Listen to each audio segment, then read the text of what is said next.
Chapter 135. Whoosh. On the dark road, a black limousine was driving at a speed of 150 kilometers per hour against the strong wind pressure as if its life depended on it. Bastard. Inside the limousine, Chiwu Zhongshuan gripped the door handle tightly and kept exerting force on it. The veins on his arms had already popped out, but he didn't care at all. He was still shouting with resentment on his face. A mere policeman dares, bastard. In the car, except for the driver, the other three guards held their guns tightly while fearfully enduring Chiwu Zhongshuan's angry and unwilling roar. Their hearts were beating violently. However, there was still a guard who chose to speak his mind. "President, why should we be afraid of that policeman? We should have just shot him, shouldn't we?" For these guards, who had only seen Noah once today, it was too embarrassing that Chiwu Zhongshuan, the ruler of the Osaka area, was so afraid of a policeman. Although these guards had seen Noah once in the hotel, they had not been able to stop Noah from approaching Chiwu Zhongshuan. At most, they felt that Noah did have some ability, but it was not enough to threaten the ruler of a region. Therefore, these guards really couldn't understand why Chiwu Zhongshuan ran away in such a panic. Such words naturally ignited the anger of Chiwu Zhongshuan, who was already very angry.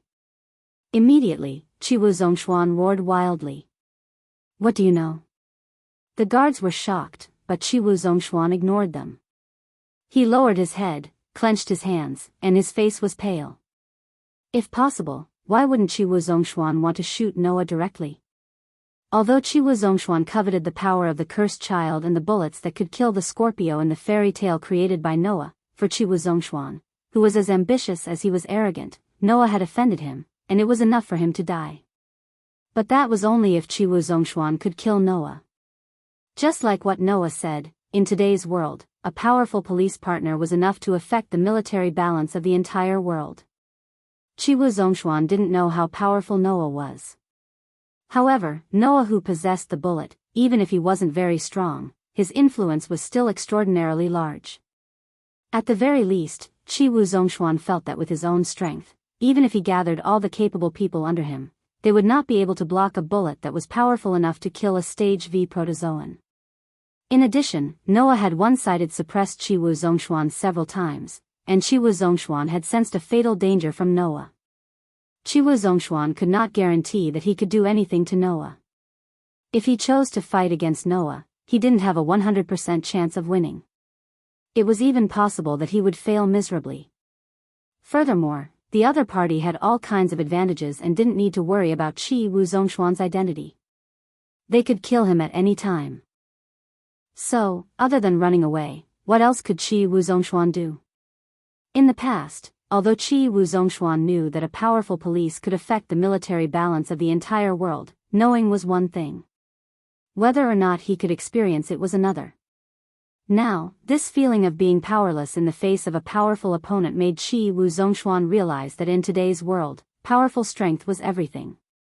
As for identity, it was the same as what Noah had said. Chiwu Zhongshuan, who was adhering to these things, would either go back to the Osaka area and hide there for the rest of his life, or come out and dream of dominating the world. In the end, he would still have to walk towards failure with his identity. Hee. Chiwu Zhongshuan's face pulled up into an extremely ugly smile. "Noah Dole, you are indeed not an ordinary person. No wonder even the celestial chrysanthemum prime minister couldn't do anything to you. Consider it my loss this time, but you have also taught me the importance of true power. Therefore, I must make all the powerful people my claws and teeth." Chiwu Zhongshuan already had this idea. However, after this incident, Chiwu Zhongshuan was even more determined to have this idea. If Chiwu Zhongshuan could return to the Osaka area alive, he would definitely implement this idea firmly, and then recruit many capable people to work for him. At that time, Chiwu Zhongshuan, who focused on recruiting powerful people, might be able to further realize his ambition with the help of many powerful people under his command. Of course, that was if Chiwu Zhongshuan could return alive, eh? The driver, who was stepping on the accelerator, inadvertently caught a glimpse of the top of a building in front of him. Then, his eyes widened and he shouted in disbelief. "What is that?" The sudden shout made the already tense atmosphere in the car explode. It also made Qi Wuzhongshuan stick his head out and shout. "What's wrong?" The driver could no longer look at the road and pointed at the top of a building in front of him. There. There. Hearing this, everyone in the car, including Qi Wuzhongshuan, turned their eyes to the top of the building. The limousine, which was speeding at 150 kilometers per hour, was getting closer and closer to the building. Not long after, in the limousine, Qi Wuzhongshuan's eyes widened. He saw that at the top of the building, which was getting closer and closer, a figure stood on the edge. With the dark night sky as the background, the figure stood against the wind. The coat on his body fluttered in the wind. He held a gun in his hand. Even though there was a short distance between them, his cold eyes seemed to be able to be seen clearly. He looked at Qi Wuzhongshuan's eyes. Impossible. Impossible. The guards in the car were horrified, and Qi Wuzhongshuan hurriedly looked at the time displayed on his watch. It had indeed been an hour since they left the hotel. However, only about 10 minutes had passed from Noah's 1-hour limit. The limousine was moving at 150 kilometers per hour. That was to say, after an hour, Qi Wuzhongshuan was at least 150 kilometers away from the hotel. In just 10 minutes, a person 150 kilometers away appeared in front of them? How is this possible? Qi Wuzhongshuan's roar rang out in the car. Shoot! Shoot! Standing on the high ground against the wind, Noah looked down at the approaching car in the distance with a cold expression on his face. "Mr. Ruler of Osaka, our game has begun." As soon as he finished speaking, the windows of the speeding car were suddenly opened. Several guns poked out and aimed at Noah's direction. Without any pause, the muzzles immediately flashed with muzzle flashes. Bang, bang, bang, bang, bang. Loud and chaotic gunshots reverberated in the night sky. Bullets with lethal power also cut through the air and fell on Noah's body like raindrops amidst the sharp sonic booms. Dang, dang, dang, dang, dang. Unfortunately, when the rain of bullets shrouded Noah like a storm fell on Noah's body, a black curtain composed of shadows suddenly appeared in front of Noah. While stirring up fierce sparks and loud collisions, all the bullets were blocked and bounced off one by one. Qi Wuzhongshuan, who saw this scene with his own eyes, almost stared out. After he reacted, he hurriedly shouted to the driver. "Quick! Overtake them!" The driver hurriedly stepped on the accelerator and accelerated the car. It overtook the building where Noah was and turned into another road in the blink of an eye. Noah immediately stopped dancing crazily, blocking the incoming bullets with his gun. He stared at the vehicle that was gradually getting smaller in his field of vision. He crouched down and in the next second, he dashed out of the vehicle. Of course, even Noah could not really fly. However, Noah used the buildings on both sides of the road as stepping stones. Like a meteor jumping between the buildings, he turned into a stream of light and chased in the direction of the car. Chapter 136.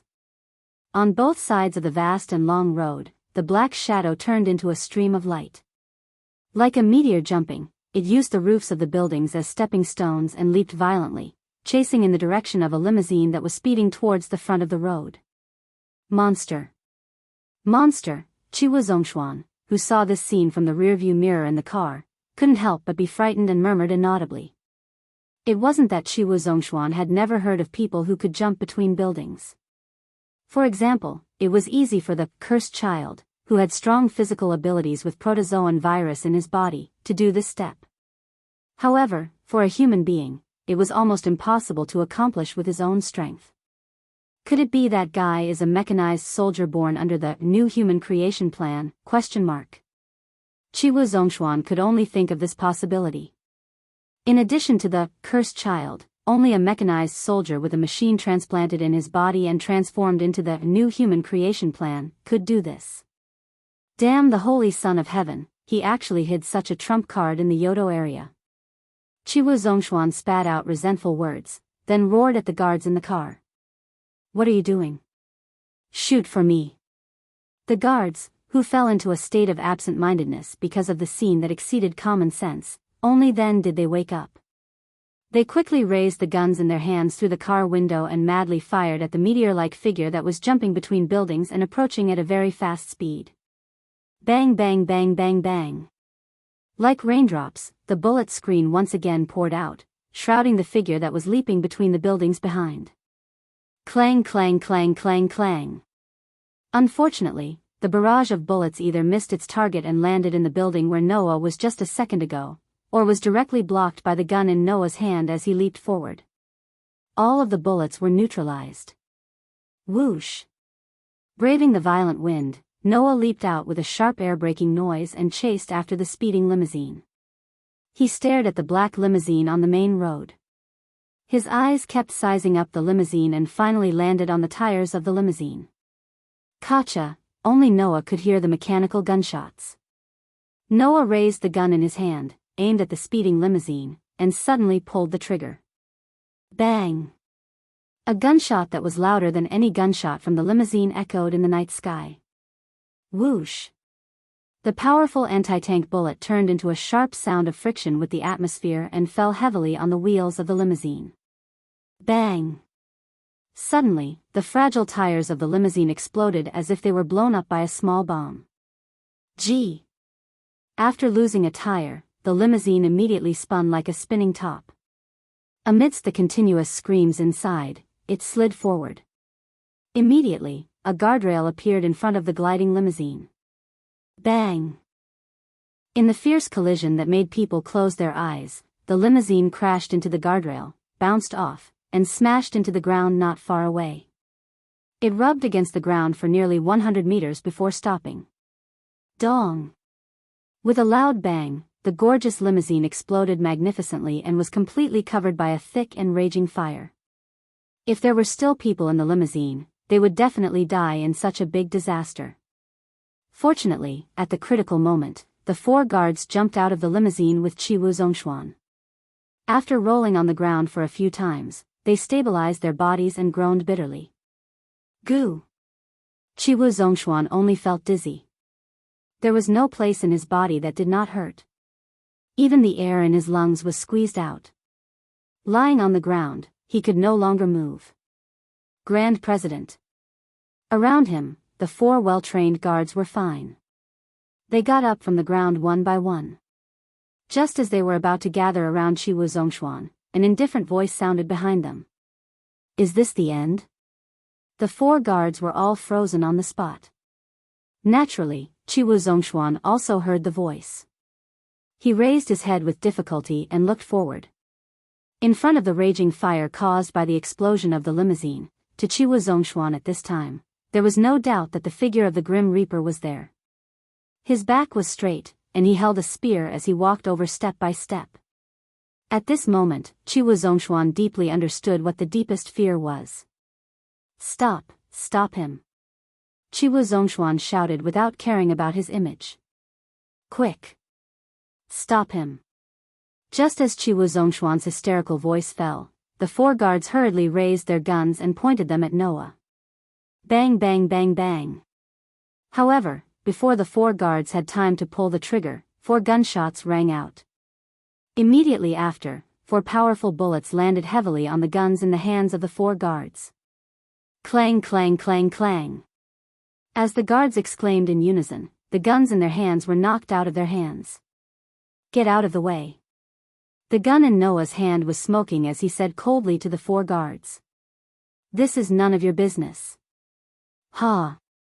Unfortunately, not only did the 4 guards ignore Noah's warning, but they also seemed to have gone mad. They roared, pulled out their daggers and batons, and rushed toward Noah. From the corner of his eyes, Noah glanced at the guards who were charging at him from all directions. He slowly gripped the gun that was emitting smoke from the muzzle and closed his eyes slightly. A moment later, his eyes suddenly opened and the gun in his hand turned into a black shadow, bringing with it an oppressive force that lifted the atmosphere. Like a small black wind wool, with Noah as the center, it ruthlessly swung towards the surroundings. Clang clang clang clang! Wherever the black wind wool passed, sparks flew. The daggers and batons in the hands of the guards were directly shaken out of their hands by the powerful force contained in the wind wheel, and the web between their thumb and forefinger was also shaken to the point of cracking. Immediately, Noah's feet that were spinning suddenly stopped, and the black wind will dissipated. Looking up, Noah looked at the guards who were less than half a meter away from him, and his eyes turned cold. His body turned into an afterimage, and rushed in front of the 4 guards. Bang bang bang bang.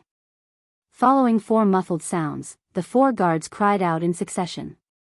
They spat out mouthfuls of blood and flew backwards. They heavily smashed into the ground around them.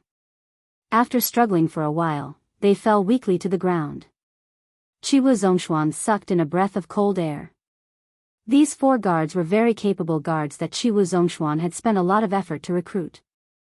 If these 4 guards were active as police officers, as long as there was a passable initiator, they would definitely be able to get into the top 300 IP rankings. These 4 guards would not necessarily lose to the cursed child, who was not very strong. Now, in the blink of an eye, they were defeated in the hands of the young man in front of him. How could Chiwu Zhongshuan not be shocked? You, looking at Noah standing in the middle of the 4 guards who had fallen to the ground, Chiwu Zhongshuan's body could not help but move back. Noah turned his head and looked at Chiwu Zhongshuan, who was moving back on the ground. His eyes were like an ancient well, as if he had done something insignificant. He lifted his feet, walked forward, and came in front of Chiwu Zhongshuan. Noah raised his gun and pointed it at the head of Chiwu Zhongshuan, who was sitting on the ground, and spoke without mercy. You can't escape from my hands. Chiwu Zhongshuan's body froze there, and he no longer moved back. Looking at the black muzzle pointing at his head, the fear in his heart was even stronger. After all, as long as the owner of the gun gently pulled the trigger, the fatal bullet that was comparable to an anti-tank sniper rifle would break Chiwu Zhongshuan's head and make Chiwu Zhongshuan's head explode like a watermelon. At that time, the dignified ruler of the Osaka region would not be able to leave behind a glorious history, only a notorious reputation for oppressing the people, and disappear from the stage of history without any achievements. Chapter 137. Crackle. Crackle. The raging fire continued to burn on the charcoal-like scrap iron of the limousine, releasing a scorching red light that illuminated the dark night sky. In front of the fire, Noah, who was holding a gun, pointed it at himself, and Chiwu Zhongshuan, who was sitting on the ground, looked at each other. For a long time, they did not speak. Looking at Noah's emotionless eyes, Chiwu Zhongshuan had no doubt that Noah would pull the trigger at any time. Calm down. I must calm down. Chiwu Zhongshuan could only remind himself in his heart. He forced himself to calm down, looked at Noah, and clenched his teeth. What will it take for you to let me go? Beg for mercy? Noah seemed to be indifferent as he sneered. That doesn't seem like something you would do, President Chiwu. At the very least, I don't have that kind of boring self-esteem where I have to protect my pride even if I die. Chiwu Zhongshuan stared at Noah, as if he would pull the trigger if he looked away. I still have ambitions that I want to achieve no matter what. I don't want to die like this. So, tell me, what will it take for you to let me go? You should be glad that I don't have a heart full of righteousness like a hero.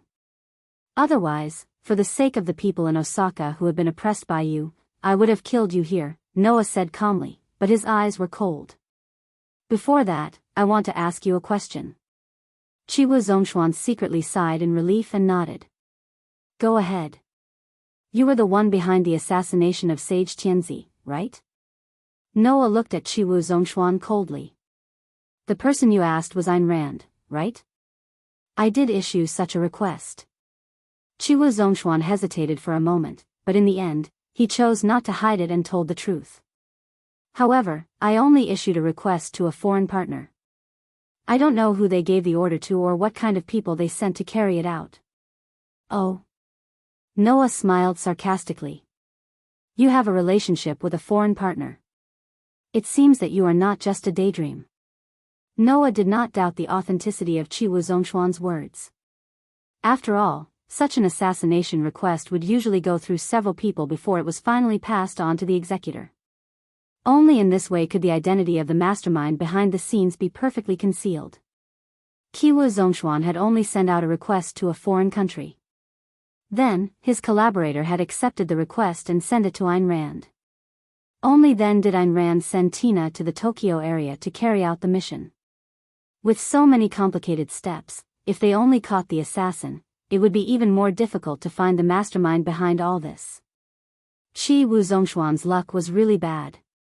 If it was someone else, he wouldn't be able to do anything even if he suspected that Qi Wu Zhongshuan was the mastermind behind the assassination of the Elysian prince. Because he had no evidence at all. Therefore, even the Elysian child himself could not find a way to deal with Qi Wu Zhongshuan. However, Qi Wu Zhongshuan just had to meet Noah, who was rude and unreasonable, who did not play by the rules, and who possessed unparalleled power. This caused Qi Wu Zhongshuan's meticulous deployment to be disrupted, and he was the one who was defeated. I don't care who you sent the request to, and I don't care about your unrealistic ambitions. Noah looked at Qi Wu Zhongshuan, and his body began to release an aura that caused the surrounding temperature to drop. However, because of the matter of the assassin who helped you carry out the mission, I am very unhappy now, and I am even more unhappy with the guy who sent her here directly. Hearing these words, Qi Wu Zhongshuan was startled at first, and then he thought of something.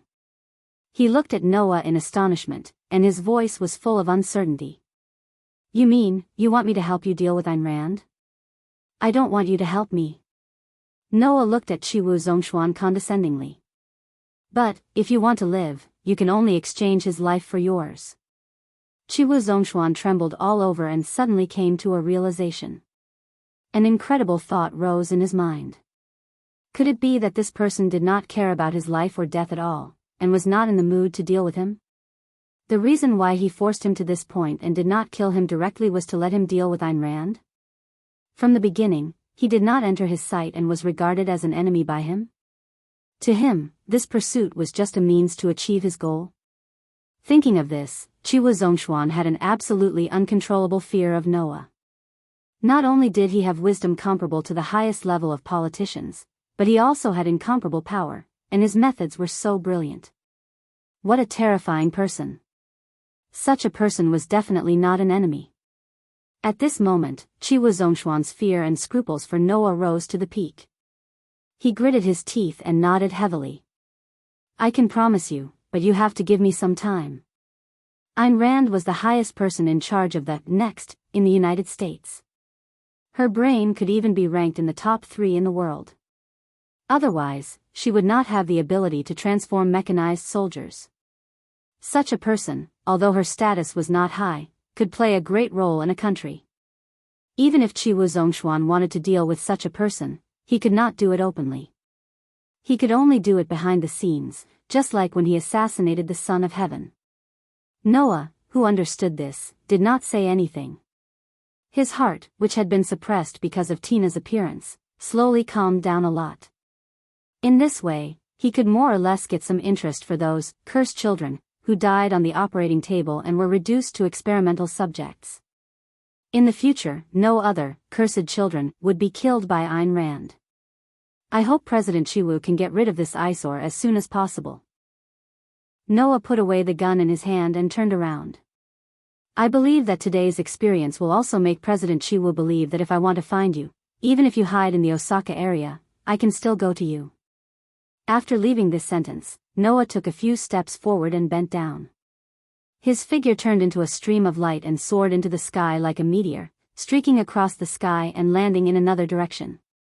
Qi Wu Zhongshuan still sat on the ground, looking around at the guards lying on the ground and the still burning limousine, and then looking in the direction where Noah disappeared. He did not speak for a long time. Tokyo District 1, Saint Residence. In the corridor, Noah walked in the direction of the Son of Heaven's room with heavy steps. Behind Noah, a group of guards led by Jiren Baowei followed closely. As they followed, they could hear Jiren Baowei's angry shouts. Noah Doria! Stop right there.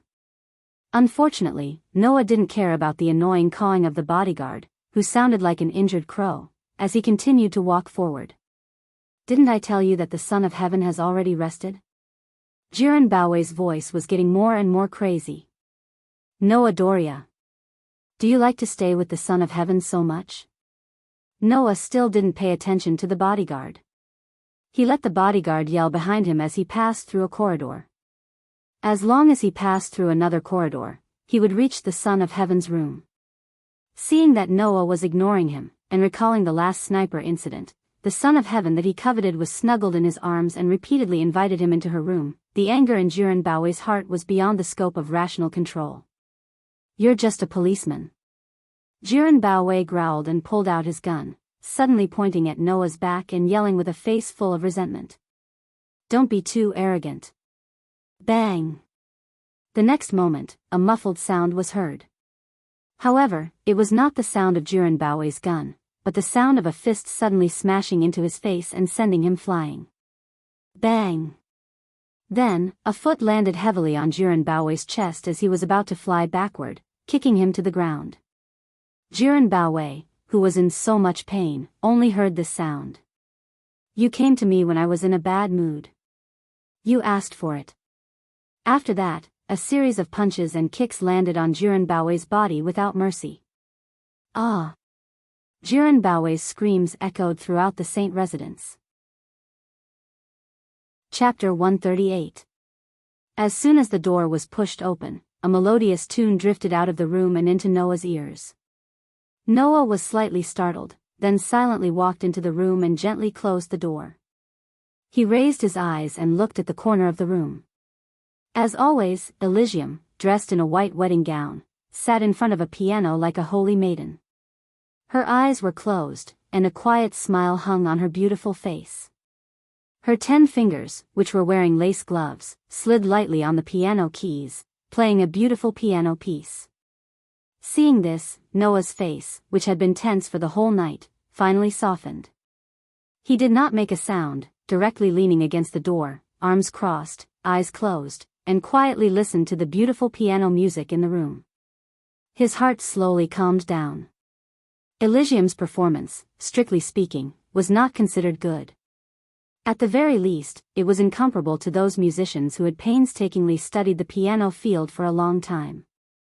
However, from the point of view of the masses, Elysium's performance could be said to be beautiful, and in the eyes of professional musicians, there was no fault to be found.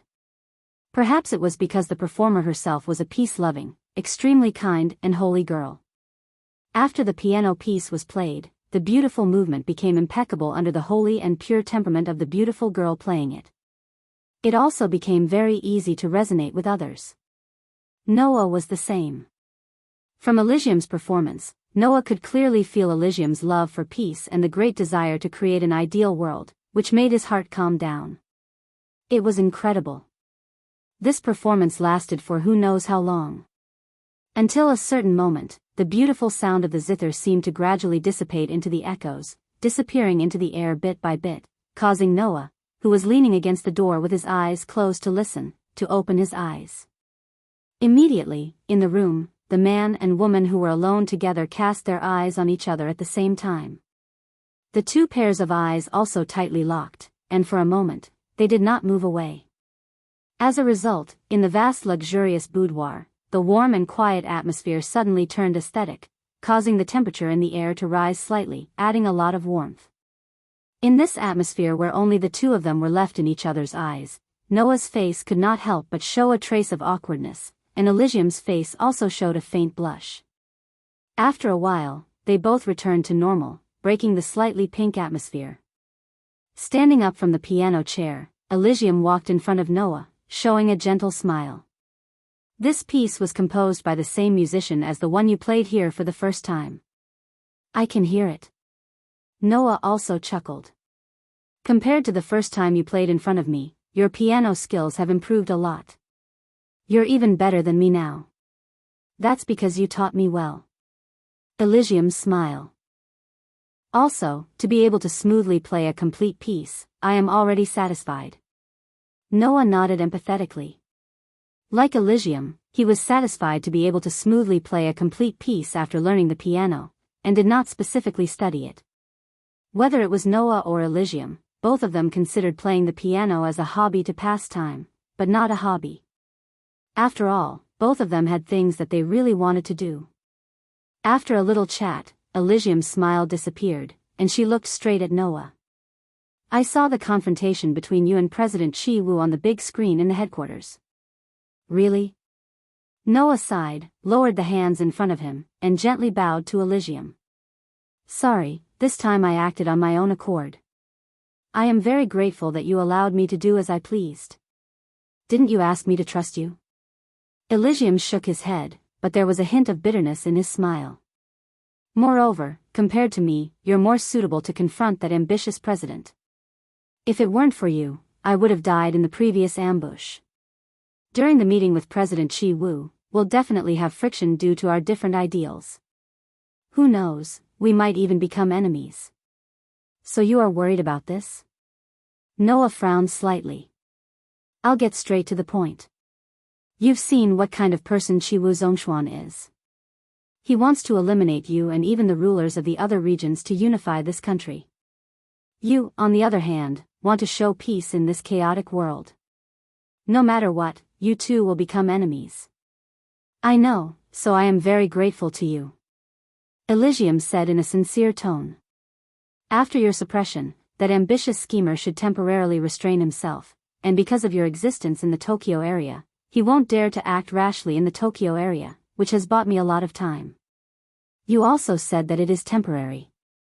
Noah glanced at Elysium. In short, this time I acted on my own accord. Even if I didn't cause you trouble, it can't change the fact. I hope you can understand. President Noah, you have gone too far.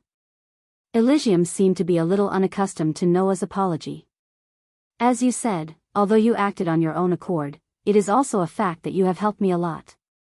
Here, I need to express my gratitude. After that, Elysium bowed slightly to Noah. For the ruler of a region, this was already the highest form of treatment and etiquette given to others. In this regard, Noah did not choose to be polite or refuse. After accepting Elysium's bow, he smiled as if a heavy burden had been lifted off his shoulders. In that case, the task of the guard has come to an end. Yes. It was indeed over. The mastermind behind the assassination of Elysium, Chi Wu Zhongshuan, was already on his way back to Osaka. The sniper who wanted to assassinate Elysium had also been defeated by Noah. In addition, the guard's time limit had already passed during the meeting with Chi Wu Zhongshuan. Therefore, Noah's guard mission was considered complete. Yes, it's over. Elysium's eyes moved slightly as her beautiful eyes locked onto Noah's. The request from last time, is it still not allowed? Looking at Elysium's beautiful eyes, Noah fell silent. Elysium's request must be for Noah to come to her side and help her rule the entire Tokyo region. Using the word request, it was obvious how much Elysium valued Noah. Unfortunately, Noah still laughed at Elysium's request. You should know that no matter how many times you ask, I will not agree. That's why I'm really confused. Elysium smiled bitterly. Why can't you agree to my request? The reason? Noah muttered to Elysium. You really don't know the reason? Elysium lowered her head.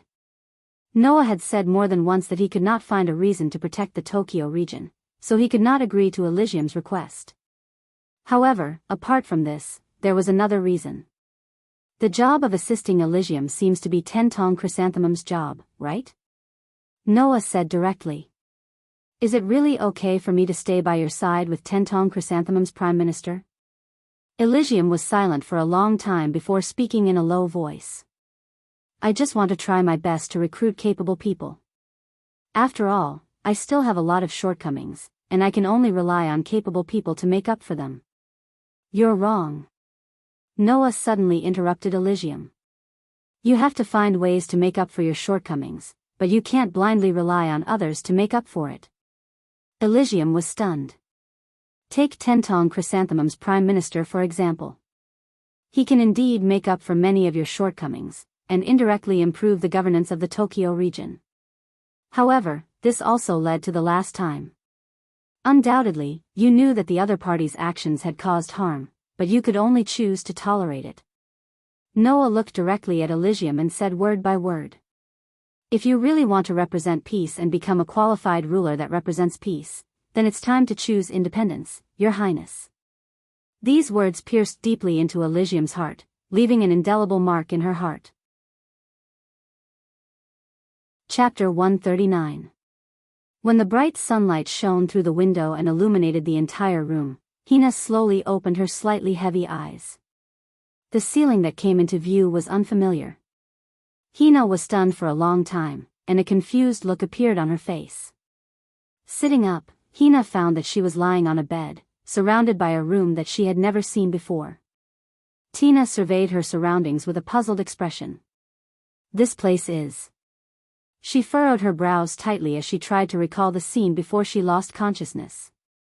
Hina remembered that she was sent to the Yodo area by her master to assassinate the Holy Sun, but she was defeated by a very powerful person in the first sniper attack. Later, after contacting the higher-ups, Hina learned that the person who was more than 1 kilometer away from her, but showed a stronger sniper ability and strength than her, was the president of Fairy Tail, Noah Dole. Whether it was Fairy Tail or Noah Dole, for Hina, they were all very familiar names. After all, Noah and Fairy Tail were the famous shelter of the cursed child. Because of this, the existence of Noah and Fairy Tail had already spread throughout the world. The only difference was the size of their reputation. For all the cursed children who had heard of the existence of Noah and Fairy Tail, it was absolutely impossible for them not to pay attention to such an existence, and it was impossible for them not to have a good impression of such an existence. Hina was also one of the people who looked forward to Noah and Fairy Tail very much. After receiving the order to come to the Yodo area, Hina really wanted to meet Noah and see Fairy Tail. Unfortunately, before she had time to do this, Hina received the order that Noah was the person who defeated her in the sniper incident. At the same time, she also received the order to eliminate this obstacle. To be honest, Hina couldn't accept it. However, that was an order. For Tina, who was raised as a tool and could only rely on it to survive, if she disobeyed it, she would lose the meaning of living. Thus, Tina had no choice but to compromise. In the end, Tina was defeated once again. Moreover, Tina also discovered that the guild leader of Fairy Tail, whom she had always yearned for, was the first person in her life who was gentle to her, the first person who completely accepted her, and the first person who took care of her with incomparable care. After that, the series of battles with Noah also surfaced in Tina's mind. And at the end of this memory, it stopped at the scene where Noah pointed a gun at himself and pulled the trigger. Tina's memories stopped at this place before disappearing.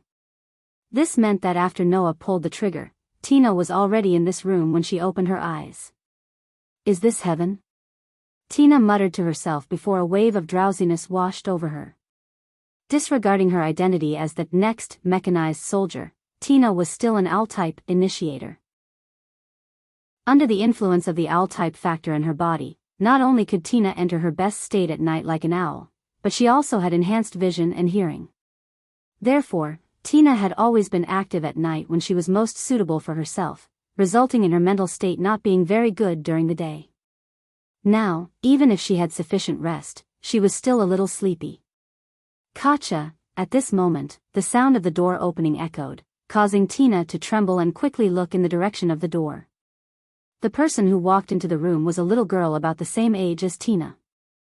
Moreover, it was a little girl that Tina was quite familiar with. At this moment, Tina was stunned and spoke in surprise. Xiaoshi? You're awake?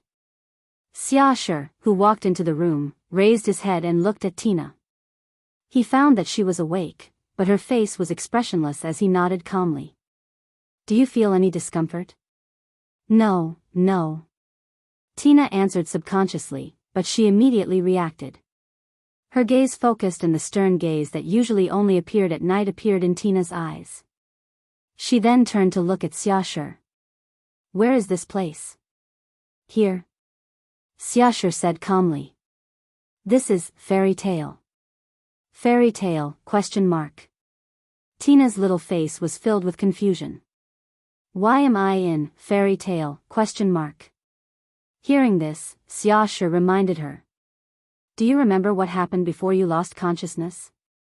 Tina couldn't help but recall the battle at night, and her expression became even more confused. I remember that I was defeated by my brother, and I even begged my brother to kill me, and then my brother pulled the trigger on me as I wished. That's right. Xiaoshi suddenly spoke, interrupting Tina's memories. You have already been killed by the president once. Killed once? Tina almost couldn't understand the meaning of this sentence, causing her to ask. What do you mean? What I mean is, the previous Tina Sprinter is already dead. Xiashi answered matter-of-factly. The current you is only the president's captive. Captive? Seeing that Tina was about to reveal a confused expression again, Xiashi directly grabbed Tina's hand and brought her down from the bed. Follow me. After saying this, Xiashi pulled Tina, who was still in a daze, out of the room. In the moderately sized living room, Noah sat on the sofa. It was rare that he wasn't dealing with official business, but he held the remote control and madly pressed on the TV in front of him, looking for a program that he liked.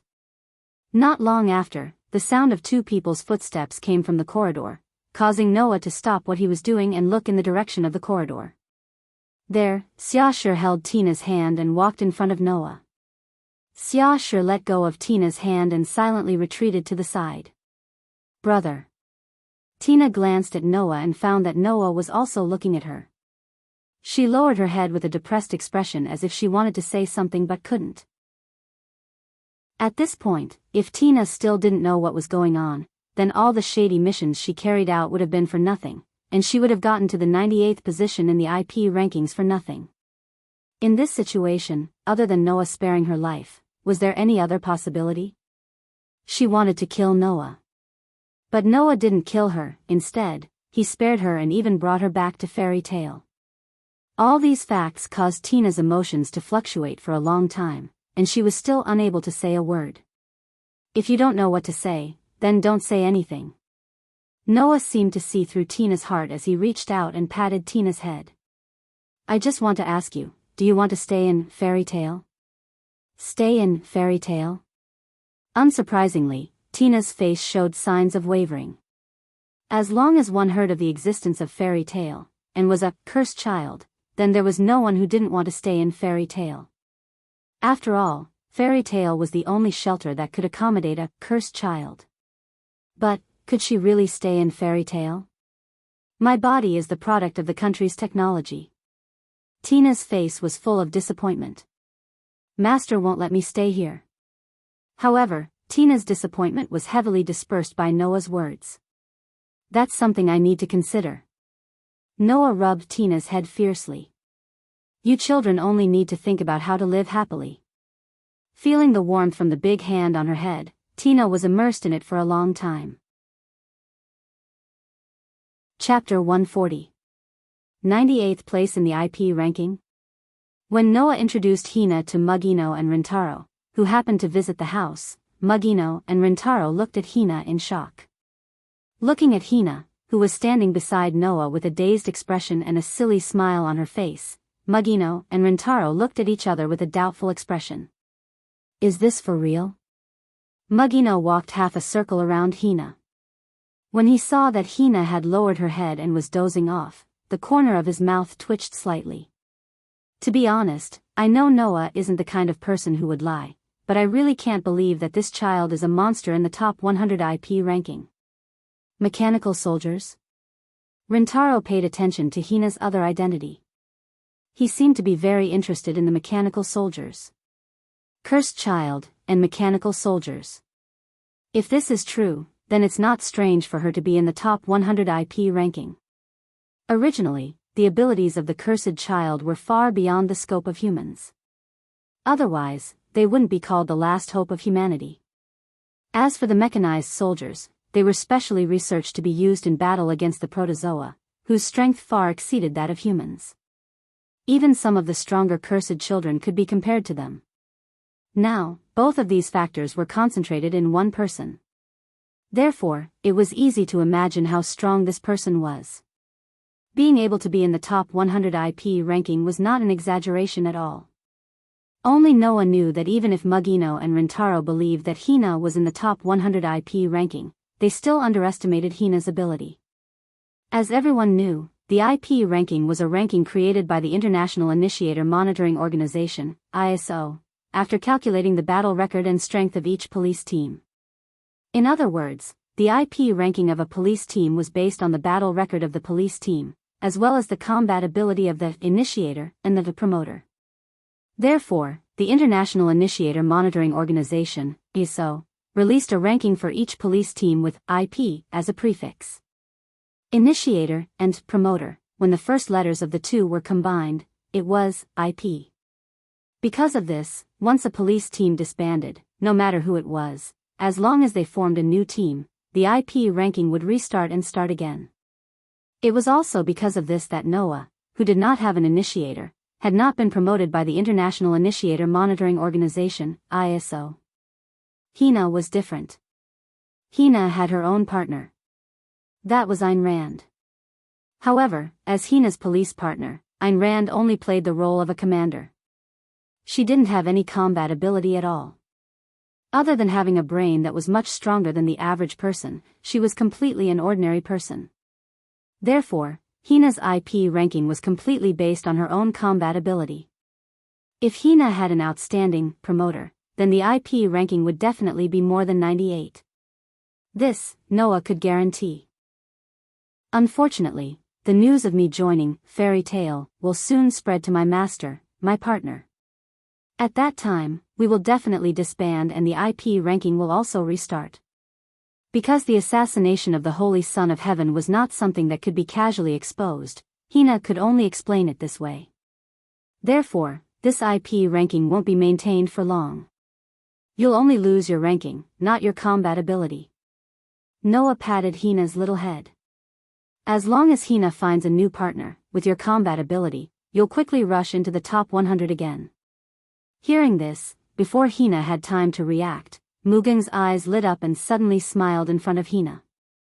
Hey, Hina-chan, why don't you come to our Tendo Civilian Police Company? Noah and Rentaro were both stunned. Didn't I tell you that Hina has already joined Fairy Tale? Noah was speechless. Are you trying to poach me? Mugen-san. Rentaro's face was full of awkwardness. No matter what, isn't this a little too obvious? What does it matter? Mugen glanced at Noah, snorted, and turned her head away. In any case, President Noah will definitely respect other people's choices, right? As soon as she said this, not to mention Noah, even the slow-witted Rentaro could sense the hostility in her words.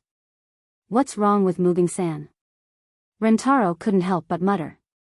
Recently, she's been getting angry for no reason. What's going on? While Rentaro was still muttering, Noah realized that Mugen's tone was so angry because he was there. Needless to say, Mugen must still be thinking about what happened last time. He thought about the last time Noah went to the Tendo Civilian Police Company, and the incident of the lucky pervert. With this in mind, Noah couldn't help but want to tease Mugen. He squatted down, patted Hina's little head, and asked with a smile. Hina, do you want to leave Fairy Tale and leave Big Brother's side? Leave Big Brother's side? Hina, who was in a daze, was startled at first, then she shook her head without hesitation. No. Tina-chan? Mugen's mouth twitched, and she looked at Hina with a fake smile. There's nothing good about that kind of guy. Our Tendo Civilian Police Company is a good choice. What's the specifics? Noah looked at Mugen with a half-smile and dealt a fatal blow. Could it be that the Tendo Civilian Police Company is treating you better than Fairy Tale? Mugen's smile, which was already very forced, immediately froze. Could it be that the Tendo Civilian Police Company is more famous than Fairy Tale? The muscles on Mugen's face kept twitching. Could it be that the Tendo Civilian Police Company is doing better than Fairy Tale? The word well was printed on Mugen's smooth forehead with a bam sound. Or, does the Tendo Civilian Police Company provide free food and accommodation for the employees, and can also pay for the employees' tuition fees? Noah shrugged. President of Tendo, is the treatment in your company at least at this level? Ha. Mugen had an extremely fake smile on his face. These things will happen sooner or later, is that so? Noah suddenly realized, and then patted Hina's head. Then Hina, do you want to go to the Tendo Civilian Police Company? No. Hina shook her head vigorously. I want to stay by Big Brother's side, no matter how good the treatment is. Mugging was instantly petrified. Sigh. Ren Taru covered his face as he could not bear to watch. Ms. Mugging, can't you see that Hina just wants to follow Noah? Well, President of Tendo, it's not that you don't have charisma, it's just that you found the wrong person to poach. Noah was amused. So, please don't be discouraged, your goal is to improve the treatment of the Tendo Civilian Police Company, and work hard. You. Mugging was so angry that his whole body trembled, and he ran out with tears in his eyes. Remember this. Ms. Mugging. Ren Taru was shocked, and just as he was about to chase after him, Noah sighed beside him. Hina. Noah lowered his head and said to Hina, who had been dozing off. You go and rest first. Okay, Hina replied in a soft voice, and then wobbled toward the direction of the room. Noah then walked toward Mugging. You can't even take a joke like this, and you call yourself a lady. Ren Taru stared blankly at Noah, who was walking out, and then he quickly chased after him. Chapter 141. What the hell? What the hell? What the hell? On the busy street, Mugina seemed to have done it on purpose. She stomped on the ground with heavy steps and walked forward aggressively, making the people around her unconsciously take a few steps away from her. She kept nagging at the same time. So what if you're rich? I'll make a lot of money sooner or later too. From a bystander's perspective, Muging's behavior was like she was trying to curry favor with a rich young master somewhere, and then she was deceived by that rich young master, causing her to go for wool and come home shorn. Therefore, the passers-by who heard Muging's nagging couldn't help but look at her with pity. Some even sized her up a few times, and then sighed and shook their heads. It was as if they were pitying a young girl who had been ruined by someone. Fortunately, Mugging, who was extremely angry, didn't notice the expressions of the passers-by around her. Otherwise, with the anger in her chest now, even if she was a rich young lady, she wouldn't be able to hold it in and directly flip out, right? Rumble, Mugging, who was walking forward with a face full of anger, suddenly heard a strange sound, causing Muging's delicate body to stiffen. Her beautiful face, which was originally full of anger, also froze there, and then turned into decadence. Clutching her stomach, Mugging seemed to be in a daze and muttered this. I really want to eat steak. If those who knew Mugging but only understood her at the level of a rich young lady heard this, they would definitely be scared half to death. Only those who truly understood Mugging knew how difficult it was to realize Mugging's desire. Under the continuous protest of her stomach, Mugging couldn't help but take out her wallet from her pocket and open it.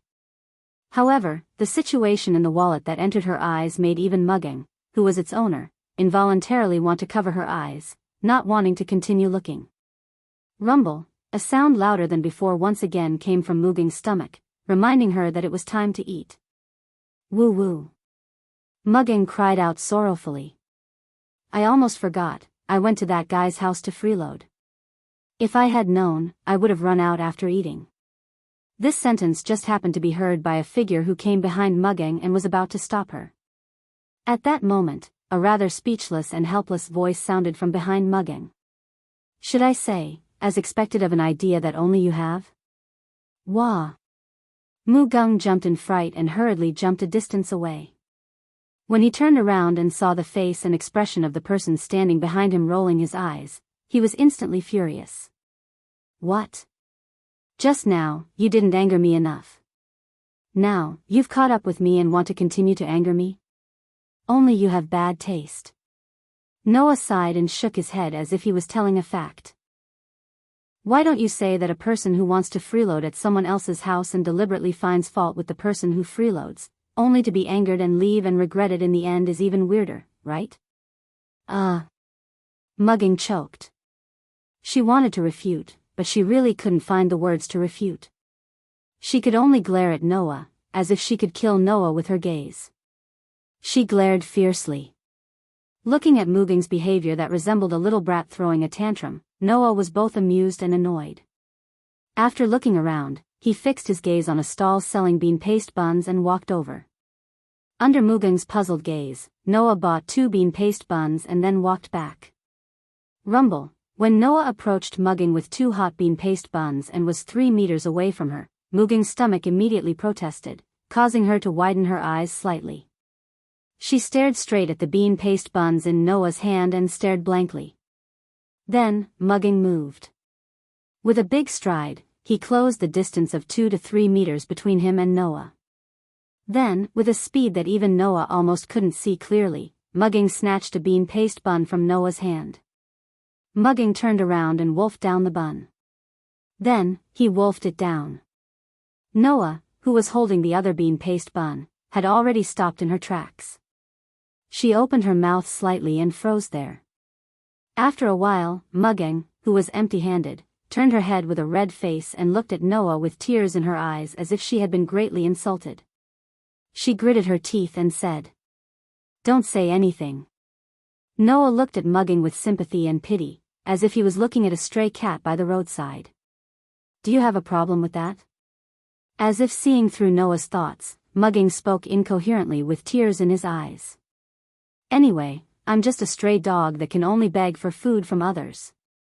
I'm thinking of a cat, not a dog. That's too pitiful." Noah laughed bitterly. "Has your life become so difficult?" Mugang bit her lips, lowered her head, took out the wallet that she had just opened, and handed it to Noah. Noah glanced at the wallet in Mugang's hand, but the next second, he couldn't bear to look at it and looked away, covering his forehead. "I heard that you went to the same aristocratic school as the princess in Tokyo, right? Why are you still in such dire straits?" "Going to the same aristocratic school as the Holy Son of Heaven is my last pride as a member of the Tentong family," Mugang retorted.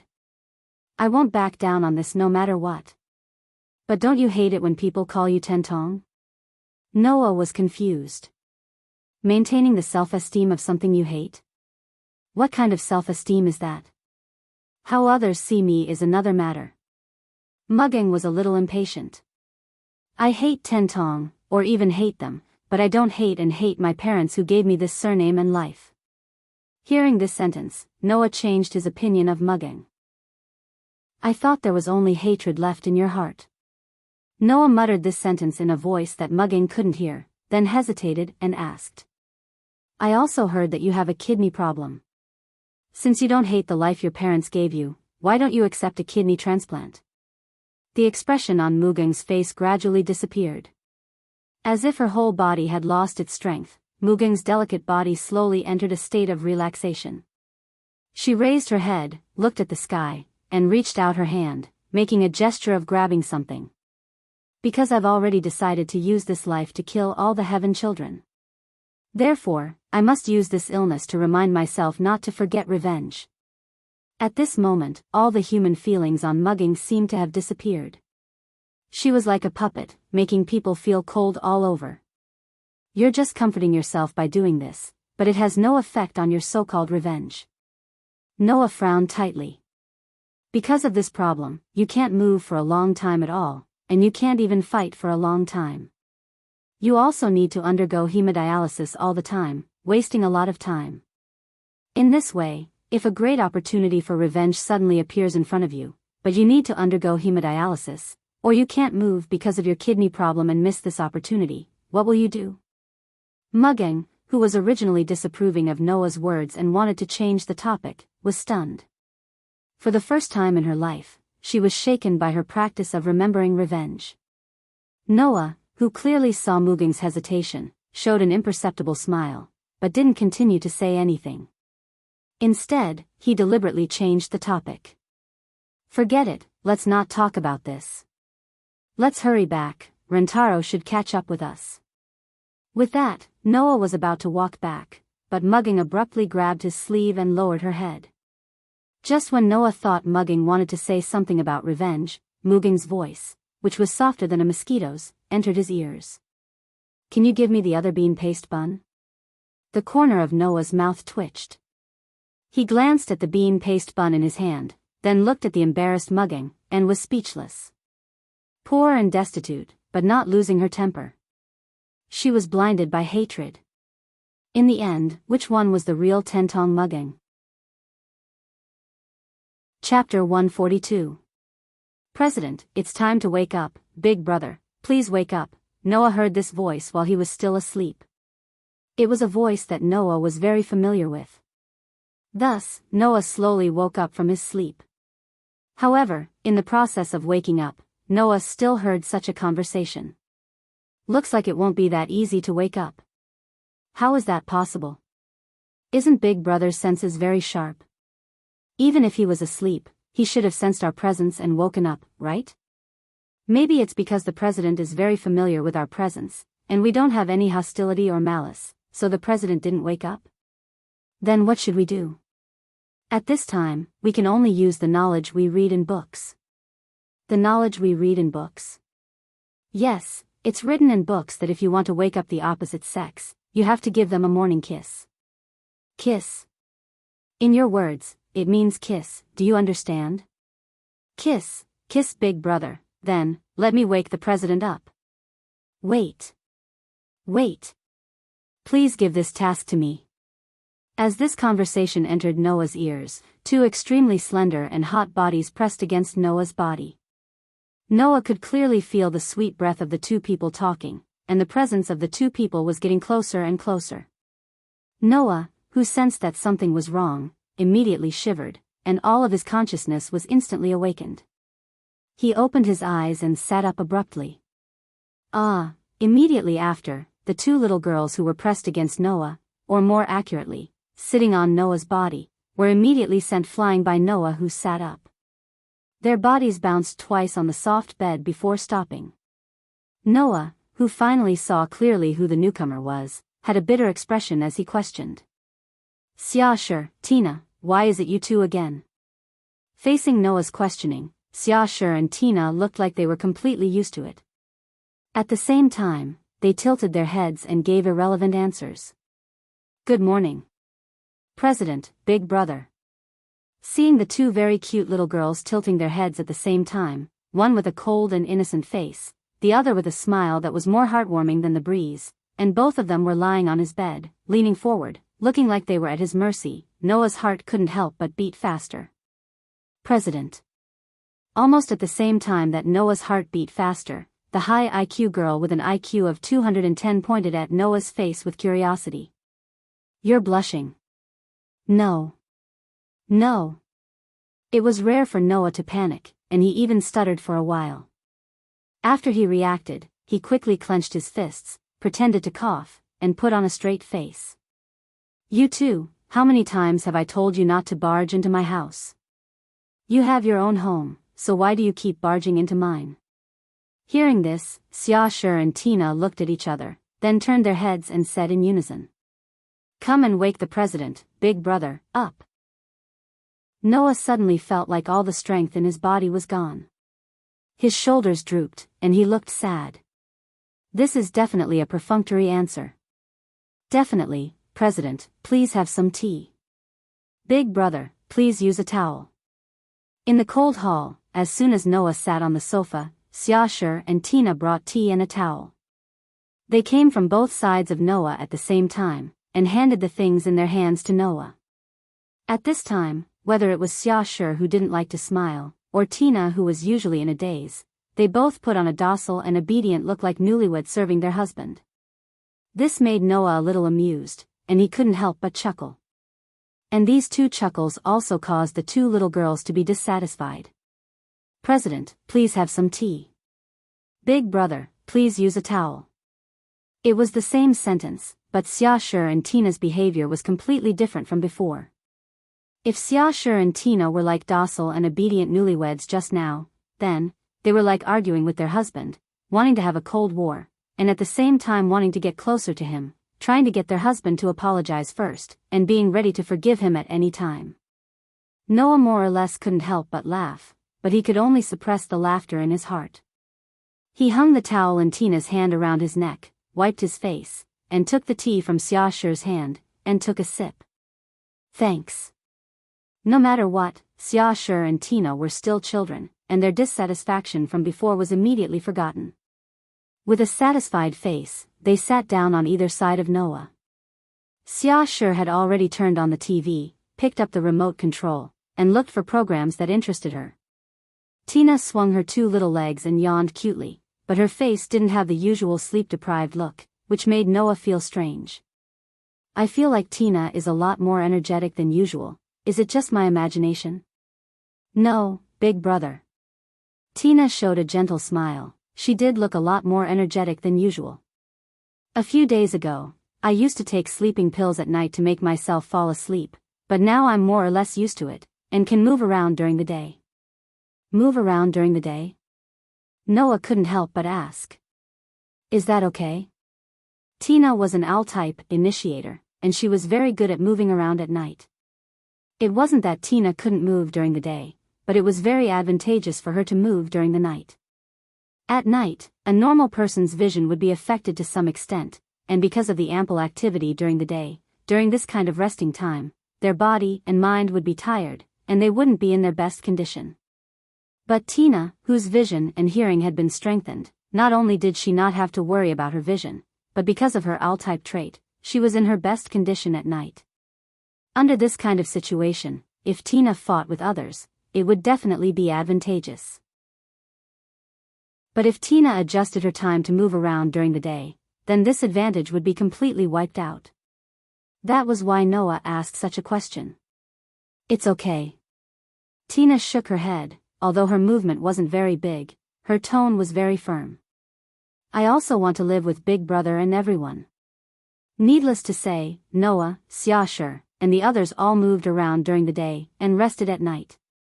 If Tina wanted to live with Noah, Xiaoshi, and the others, she would have to adjust her schedule, otherwise, it would be very difficult for her to interact with them. Tina didn't want to waste the life that she worked so hard to get, which was much better than before. Just because of this, Tina wouldn't change her mind. Is that so? Noah could naturally understand Tina's thoughts, and of course, he wouldn't object. He patted Tina's little head, and when Tina revealed a comfortable expression, he smiled slightly.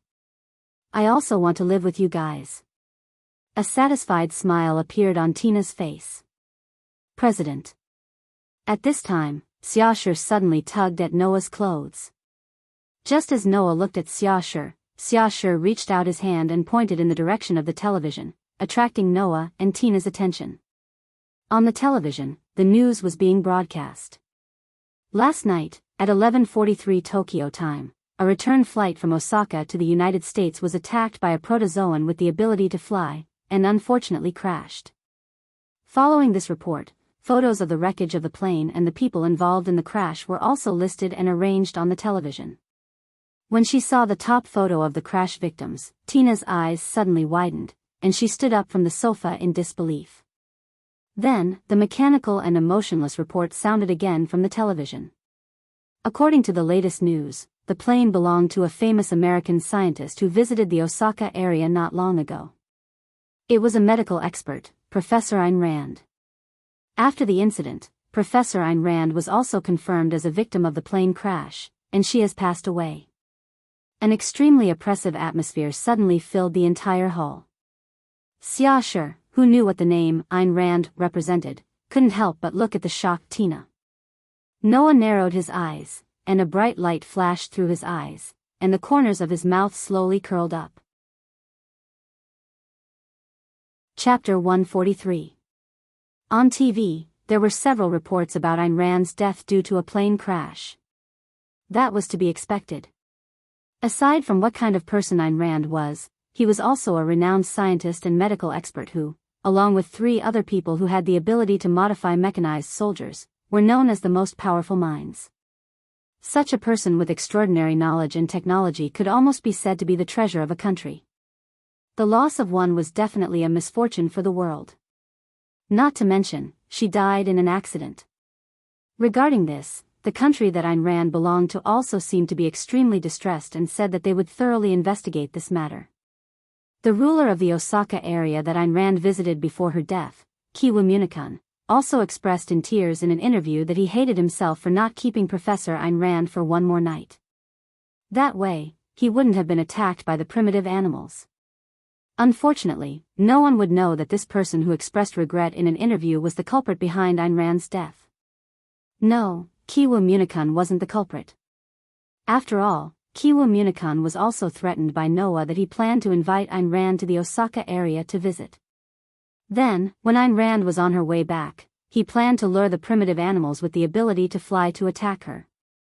All in all, no matter what the inside story of this incident was, no matter how many people lamented it, and no matter how many people wanted to investigate this incident, none of it could affect Noah, Xiaoshi, and Tina, who were watching this report in front of the TV. Noah, Xiaoshi, and Tina had different reactions to this incident. Professor. Tina's small and pretty face was full of complex emotions. She couldn't express how she felt about the fact that the culprit who had put her on the operating table and forced her to live a dark life had died just like that. Tina wasn't someone who liked to hate others. Even though Tina knew that she had been on the brink of death countless times because of Ayn Rand, she had never truly hated Ayn Rand. Of course, not hating Ayn Rand was one thing, but it was completely impossible for Tina to like Ayn Rand. Therefore, when Ayn Rand died because of a plane crash, Tina's feelings were very complicated. Happy? Tina, who didn't hate Ayn Rand, obviously didn't feel happy. Sad? She had been used as a lab rat by Ayn Rand, and then used as a tool to her heart's content. If Tina was saddened by Ayn Rand's death, then she would be even more merciful than the Holy Sun. Thus, the only emotion that Tina was able to discern was that her entire body felt relaxed in that instant. Tina was a mechanical soldier modified by Ayn Rand.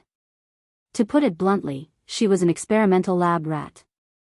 To put it nicely, she was the crystallization of the country's technology. After all, no matter what, Tina's body was the result of meticulous modification by one of the world's most powerful scientists. For a country, this was the most advanced technology. Coupled with Tina's betrayal, there was no way Ayn Rand would allow Tina to continue staying in fairy tale and allow her proud work to be controlled by someone else. Therefore, Ayn Rand would definitely send out troops to hunt Tina down. Even if the entire Tokyo area was thrown into chaos, she would do everything in her power to kill Tina. Now that Ayn Rand was dead, Tina was free from the fate of being hunted down. As such, how could Tina not feel relieved? Noah, who clearly saw Tina's complicated emotions at first, then she breathed a sigh of relief. He couldn't help but smile and continue to stroke Tina's little head. In this way, you can be considered to have completely gotten rid of the past. Tina clenched her hand and looked at Noah's familiar smile. The expression on her face finally seemed to melt. She revealed a soul-stirring smile and nodded heavily. N. Beside them, Xiaoshi, who had been silently watching Noah and Tina, had an extremely faint smile on his face that disappeared in the blink of an eye. In such a warm atmosphere, Noah, Xiaoshi, and Tina didn't notice the news that followed the news of Ayn Rand's death in a plane crash. It was the news that the Holy Sun in the Tokyo area disbanded his own holy residence guards for reasons such as incompetence and slacking. The guards led by Takahito were fired or demoted. Tokyo Area 1, Holy Residence, Lord Holy Sun. Lord Holy Sun. The Holy Sun, who was discussing official matters with the Tentong Chrysanthemum Prime in the conference hall, suddenly heard anxious noises coming from outside the hall. Almost at the same time, the Holy Sun and the Tentong Chrysanthemum Prime both frowned and turned to look in the direction of the noises. Over there, a group of guards led by Baowei Zhuoran were trying their best to separate the guards while hysterically rushing over. The noise became more and more ear-piercing, making the Holy Sun of Heaven and Chrysanthemum Prime ministers frown deeper and deeper. Before the Holy Sun could say anything, the Tentong Chrysanthemum Prime said coldly, "Let them in." Only then did the guards stop blocking Takahito and the others and let Takahito rush in front of the Holy Sun and the Tentong Chrysanthemum Prime. "Lord Holy Sun. Why are you disbanding the guards? Why are you dismissing us?" Disbanding the guards? The Tentong Chrysanthemum Prime paused and looked at the Holy Sun. Clearly, the Tentong Chrysanthemum Prime had never heard of this matter. The Holy Sun slowly relaxed his tightly furrowed brows and calmly looked at Takahito. "Since you've already received the notice to disband the guards, then the reason should be given to you as well, right? What kind of reason is that?" Takahito seemed to have lost his rationality and didn't show any respect for the Holy Sun as he threw the dismissal document in his hand on the ground. Incompetent? How am I incompetent? Captain Takahito. The Tentong Chrysanthemum Prime glared at Takahito. Please watch your tone. But, Lord Celestial Prime, I really don't understand. Takahito couldn't hide the anxiety in his voice. Why were we dismissed for no reason? Captain Takahito, didn't the previous sniping incident show you your inadequacies? The Holy Sun was still calm. As guards, your experience is obviously insufficient. You can't guarantee my safety when I need it. So, I hope you can stop messing around. The previous sniping incident? Zhuo Wei was stunned for a moment, and then he seemed to understand something. He opened his eyes wide, waved his hands, and shouted loudly. I understand now. I understand now. It must be Noa Doria. It must be Noa Doria. Noa Doria? The Tentong Chrysanthemum Prime narrowed his eyes and looked deeply at Takahito. What's going on? Lord Holy Sun, Noa Doria must have said something to you, that's why you're dismissing us, right? Takahito ignored the Tentong Chrysanthemum Prime and approached the Holy Sun step by step like a madman. You can't believe what he says. He's the shelter of the cursed child. The Holy Son of Heaven frowned when he saw the bodyguard closing in on him. He raised his hand and a group of guards immediately rushed out and grabbed the bodyguard. What are you doing? Takahito struggled. Let me go. The Holy Son of Heaven didn't want to say anything more. He waved his hand, and the guards pushed Zhuo Ren and the others out of the room. The scene returned to its original calm. The Holy Sun then spoke to the Tentong Chrysanthemum Prime. Mr. Chrysanthemum Prime, let's continue. The celestial child, Chrysanthemum Prime, nodded.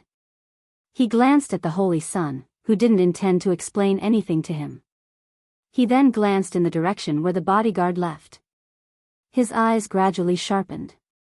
The Holy Sun didn't discuss this matter with the Tentong Chrysanthemum Prime in advance. And this was something that had never happened before. Chapter 144. The cool morning air spread with the breeze, making the dewdrops seem to be frozen. They hung on the leaves and didn't fall for a long time. In fairy tale, Noah and Rentaro stood side by side in an open-air training ground. They held their guns in their hands and aimed in front of them, concentrating. Clank. At a certain moment, the sound of a bouncing object could be heard from the left and right in front of Noah and Rentaro. Immediately after, two light frisbees shot out from the left and right at the same time and flew to the center of the training ground. Without the slightest hesitation, Noah and Rentaro pulled the triggers of their guns at the same time. Bang! Accompanied by the sound of gunfire, two bullets pierced through the air and shot out, landing on the two frisbees at the same time. Bang! The two frisbees that had just flown to the center of the training ground immediately exploded. They were directly penetrated by the bullets and turned into a pile of fragments, falling to the ground like porcelain plates. Clank, clank, clank, clank. Unfortunately, Noah and Rentaro, who had successfully hit the moving targets, did not have the time to rejoice. In the next second, the sound of bouncing objects could be heard continuously. One by one, the frisbees that had turned into afterimages also shot out, drawing beautiful arcs in the air as they flew to the center of the training ground. In an instant, the entire sky was filled with frisbees flying toward them. The dazzling sunlight from the distant horizon shone on the frisbees, making them look exceptionally dazzling. Under such circumstances, trying to shoot through the dazzling light and hit the frisbees was as difficult as trying to thread a needle with one's eyes closed. However, even so, Noah and Rentaro did not hesitate at all. They stood still and pulled the triggers of their guns. Bang, bang, bang, bang, bang. Bang, bang, bang, bang, bang. The loud gunshots and the sound of the frisbees exploding reverberated throughout the entire training ground, creating a cacophony of noise. If one were to listen carefully, one would discover that the gunshots from Noah and Ryutaru almost overlapped with each other. In other words, Noah and Rentaro both fired at the same time. At the same time, both Noah and Rintaro did not miss the target even once. In other words, not only did the two of them shoot at the same time, but the time they took to hit the frisbee and the number of frisbees they pierced were also the same. Their chemistry was terrifying.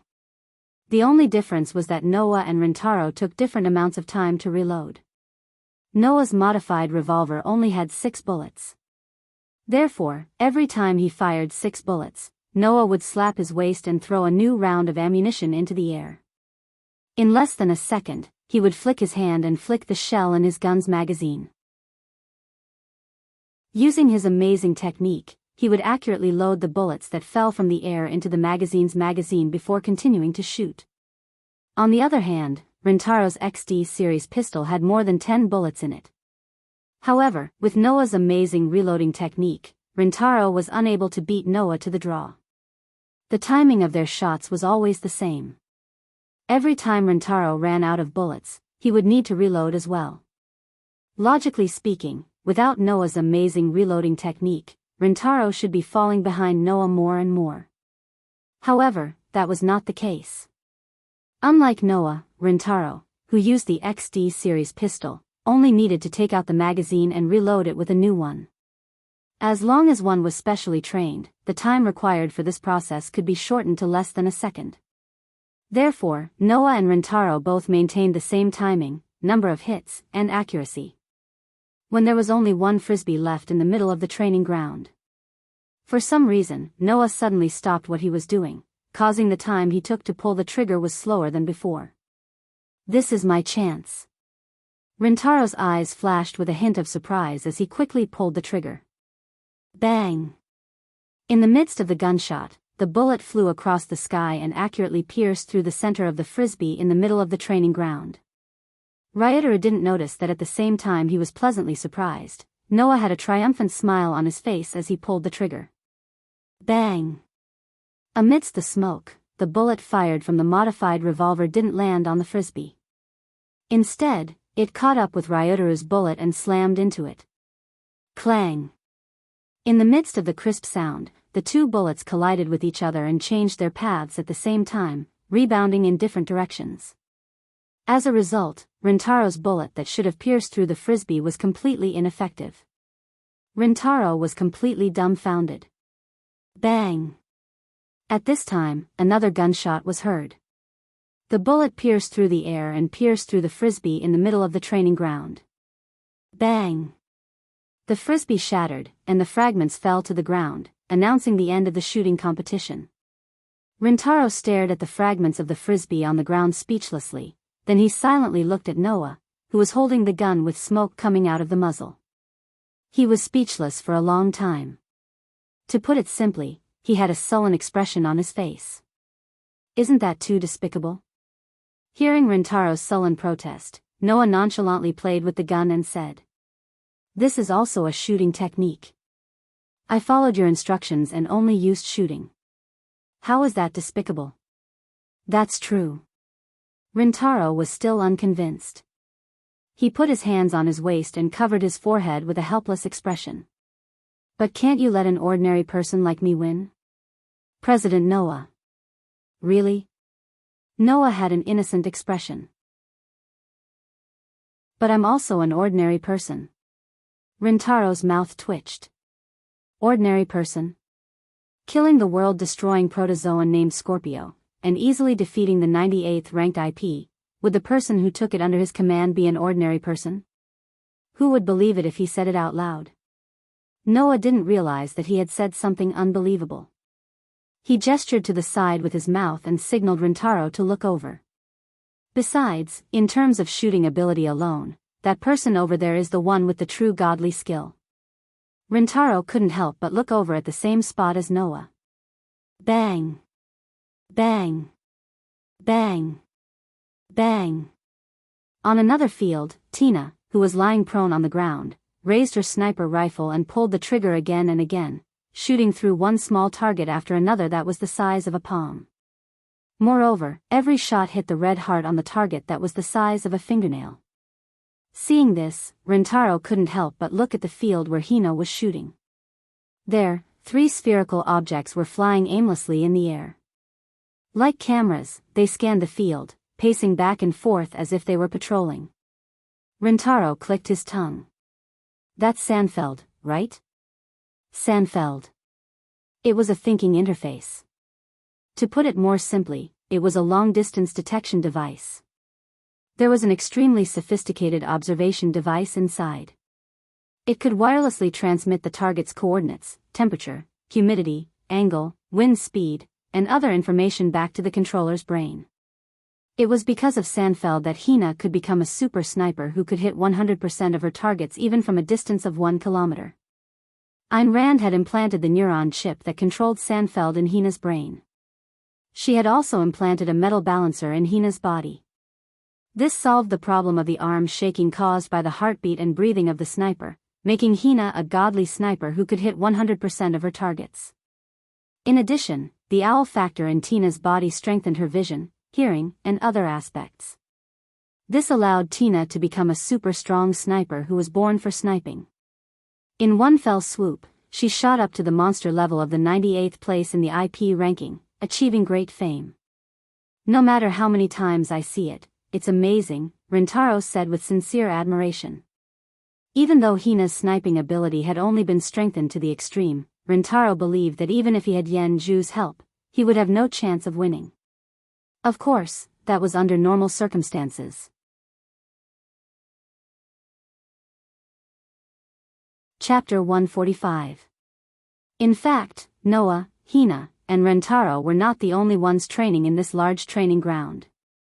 Seeing that Hina was still immersed in sniping and was still trying to distance herself, Noah and Rintaro raised their eyes and looked at another training ground. It was not a shooting training ground, but a combat training ground. In the training ground, Muggeng, who was wearing a black sailor suit, and Yen Zhu, who was wearing a one-piece dress, were facing each other. However, the way they faced each other was completely different. Muggeng bent his body slightly, closed his eyes, and lowered his center of gravity. One of his hands was placed on the hilt of the tachi in his other hand. He maintained the posture of drawing the sword and looked like he was listening attentively. In contrast to Muggeng, although Yen Zhu also bent her body and was in a defensive posture, her face was full of impatience and indifference. She looked like she was about to make a move.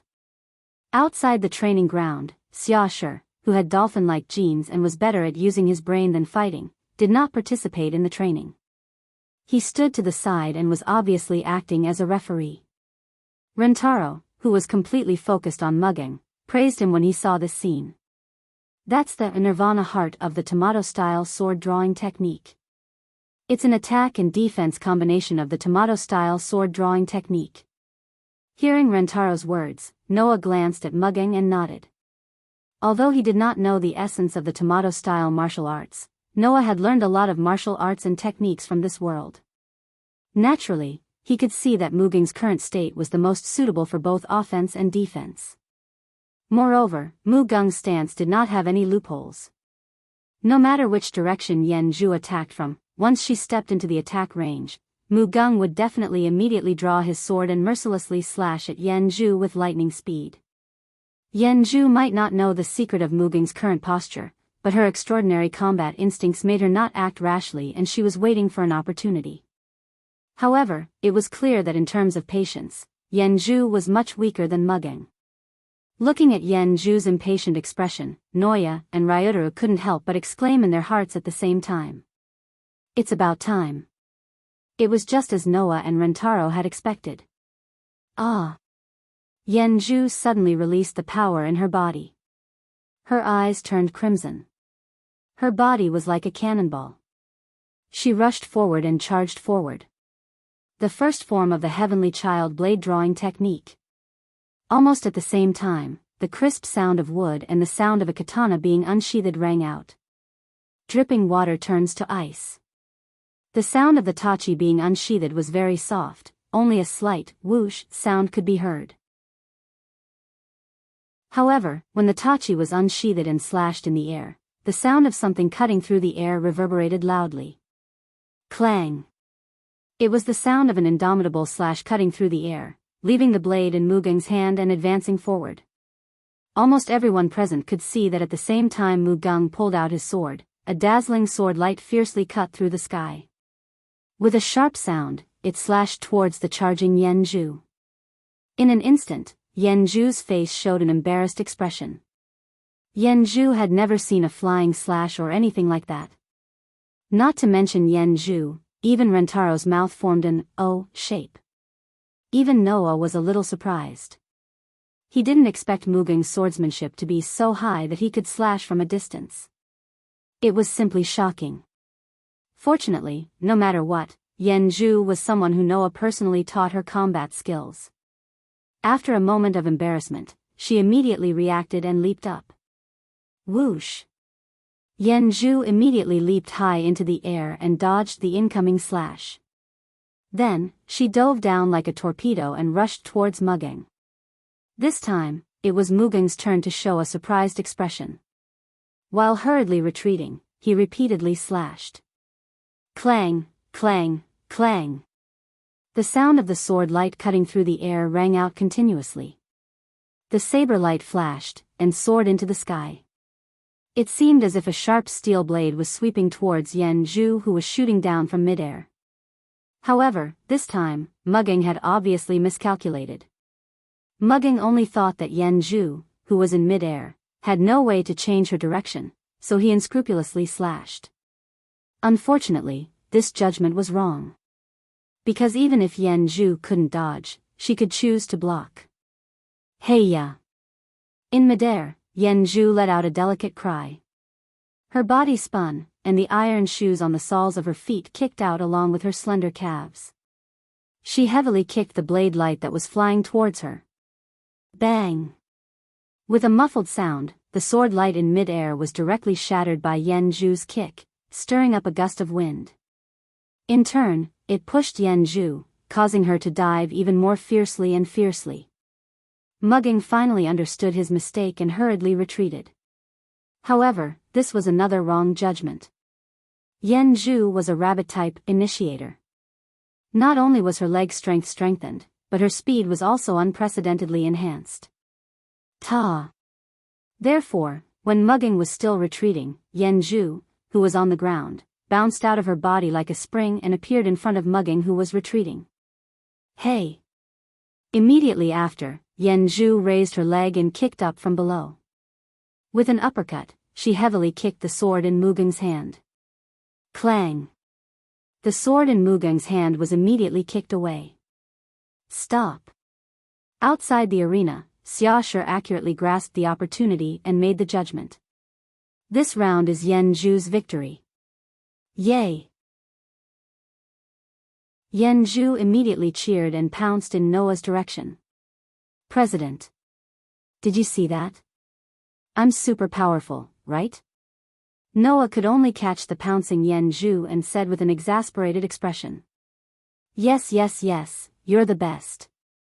Yan Zhu's face was full of smiles, and she kept rubbing against Noah's chest. Seeing this scene, Tina was envious, and Xiaoshe also kept glancing over. So I really can't beat the initiator? On the other side, Mugang sighed regretfully, picked up his sword, and waved it. I thought I could at least put up a fight. Well, Mugen-san is already very powerful. You were able to exchange a few blows with Yan Zhu, who is also very powerful among the initiators. If you were to compare her to the average initiator, you wouldn't be that far behind, right? Ryotaro scratched his head. If it were me, I would have lost in an instant. Do you even need to ask? Mugang immediately put her hands on her hips and said with a righteous expression. I've learned the Heavenly Child sword drawing technique. Rikio-kun, if I remember correctly, your Heavenly Child sword drawing technique is only at the beginner level, right? Ryotaro immediately turned his head away in embarrassment. For example, Mugang was a grandmaster of the Tenkido-style sword drawing technique, while Rentaro was a beginner in the Tenkido-style combat technique. He was not much better than a novice, so how could he compare with Mugang, who was a grandmaster? Seeing Ryotaro's subservient expression, Noah couldn't help but smile as he hugged Yan Zhu. If this Ryotaro were to get married in the future, he would definitely be a henpecked husband, right? Ring, ring, ring. At this moment, Xiaoshi's phone rang. While everyone was looking over, Xiaoshi picked up the phone with a calm expression. After a while, he revealed a somewhat surprised expression. After saying a few words to the other end of the phone, he hung up the phone and walked over to Noah. Before the others and even Noah could react, Xiaoshi raised his head and directly said, "President. We have a guest." "A guest?" Noah was stunned. "What kind of guest surprised you?" "Humph," Mugging crossed her arms and lightly snorted. "It can't be that snake girl emoji, right?" However, Xiaoshi revealed a rare hesitant expression. After a while, he spoke in a low voice. "It's the Prime Minister of the Heavenly Child Chrysanthemum." The air around them suddenly froze. The Prime Minister of the Heavenly Child Chrysanthemum? Ryotaro was completely shocked. The Prime Minister of the Heavenly Child Chrysanthemum. A ferocious light flashed through Mugen's eyes. The Prime Minister of the Heavenly Child Chrysanthemum. Noah narrowed his eyes and sneered coldly. He put away his gun and patted Yen Zhu and Hina's heads before walking forward. Everyone looked at each other and followed after him. Chapter 146.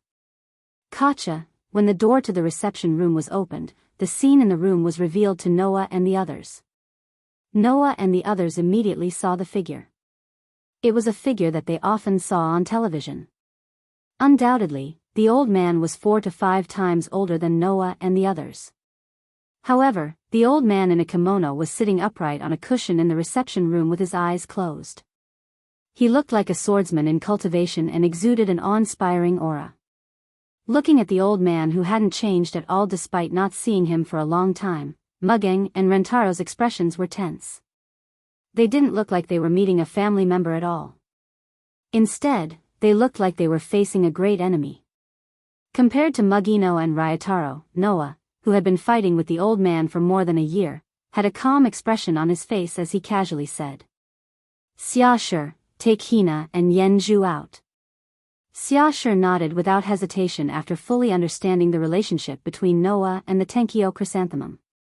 Yen Zhu, who also knew a lot, also let out a sigh of relief. It seemed like she didn't want to stay in this place that was destined to become hostile. As for Tina, although she wasn't sure why the celestial maiden of chrysanthemum had come to the fairy tale, she could clearly sense that something was wrong with the atmosphere. Thus, under Xiaoshi's lead, Hina and Yen Zhu silently left the reception room and the scene. Mugen and Rentaro had no intention of leaving at all. They followed behind Noah as if they were Noah's bodyguards. They kept staring at the Tenkyo chrysanthemum. To Mugen, the Tenkyo chrysanthemum was his biological grandfather as well as his mortal enemy. To Rentaro, the Tenkyo chrysanthemum was his stepfather as well as his teacher. However, Rentaro's relationship with the Tenkyo chrysanthemum wasn't any better than Mugen's. He just didn't hate him as much. Understanding this, Noah didn't force Mugen and Rentaro to leave. He brought them to the Tenkyo chrysanthemum and sat down. Time seemed to come to a standstill at this moment, no longer flowing. Apart from Noah who sat casually on the ground, the Tenkyo chrysanthemum, Mugen, and Rentaro all sat facing each other, making the atmosphere very tense. After maintaining this uncomfortable silence for a full 5 minutes, the Tenkyo chrysanthemum still didn't open his eyes. However, he spoke in a hoarse voice without emotion. "Before this, I never thought that I would come to this shelter." With that one sentence, the tense atmosphere had completely transitioned to a dangerous direction. "Is that so?" Noah didn't seem to mind. "Then, how do you feel?" "As you expected." The Tenkyo chrysanthemum finally opened his eyes and cast a sharp gaze on Noah. "Even though I've been to many places in my long life and even entered the nests of primitive animals, I still feel that this is the worst place I've ever been." "Indeed." As the representative of the plundered generation, who hated the cursed child, fairy tale was a place that the Tenkyo chrysanthemum didn't want to stay in for the rest of his life. Hearing the Tenkyo chrysanthemum's unrestrained comment, Noah smiled. "If my territory is liked by people like you, then I'll feel very uncomfortable." "It's great to hear you say that." In just one or two sentences, a dangerous atmosphere that made it hard for people to breathe completely filled the air. Witnessing Noah and the Tenkyo chrysanthemum's unperturbed faces, Mugang and Rentaro's palms began to sweat. They had a full understanding of the terrible relationship between these two. In the past, they knew that Noah and the Tenkyo chrysanthemum's relationship wasn't good. However, both Mugang and Ryotaro didn't expect this to be so bad that there was no room for compromise. They were like fire and water. They believed that anyone who witnessed the dangerous confrontation between Noah and the Tenkyo chrysanthemum would be nervous. However, Noah and the Tenkyo chrysanthemum looked calm. Obviously, this kind of confrontation was already a common occurrence for these two people. The Tenkyo chrysanthemum seemed to be tired of this meaningless confrontation. He looked up and turned his gaze to Mugang and Rentaro. "You two actually stayed in this place?" Rentaro didn't say anything and only met the Tenkyo chrysanthemum's gaze in silence.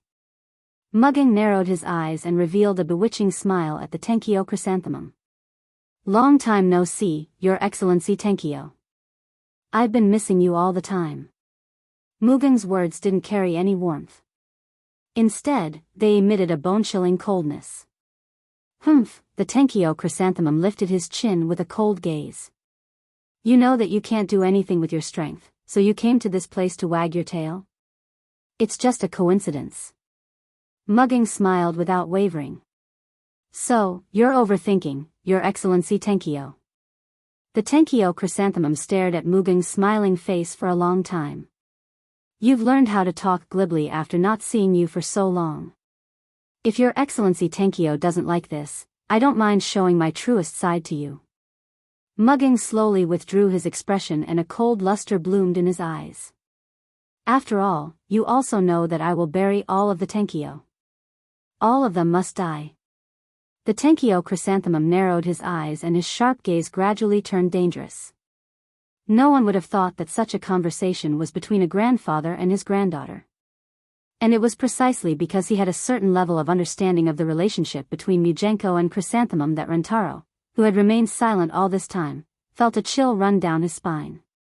As the host, Noah just held a cup of tea as though he didn't realize what was happening around him. He sipped his tea and didn't show the slightest impatience. This action made the Tenkyo chrysanthemum retract his gaze and look at Noah with a meaningful gaze.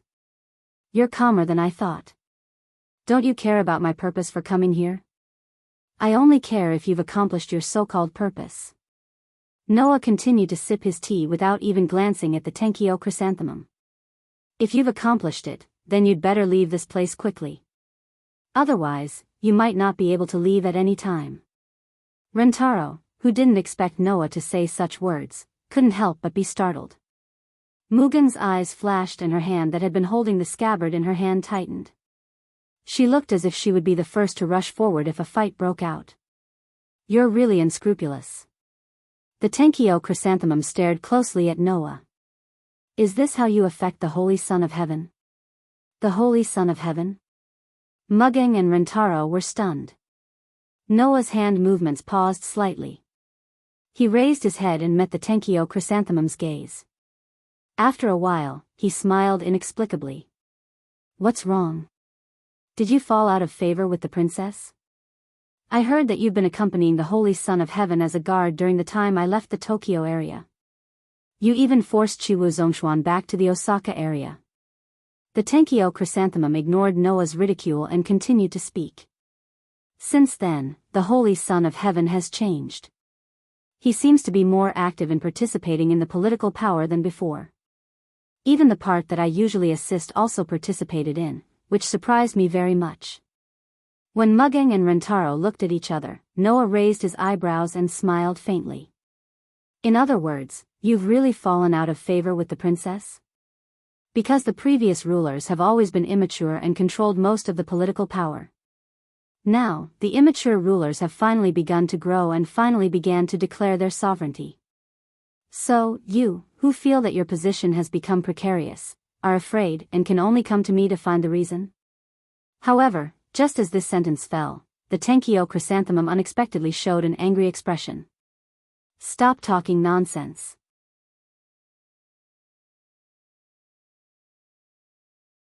Chapter 147.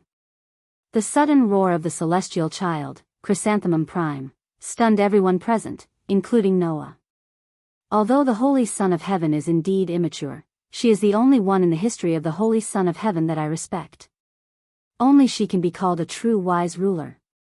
Chrysanthemum Prime lost his composure. I am happier than anyone that she can grow up.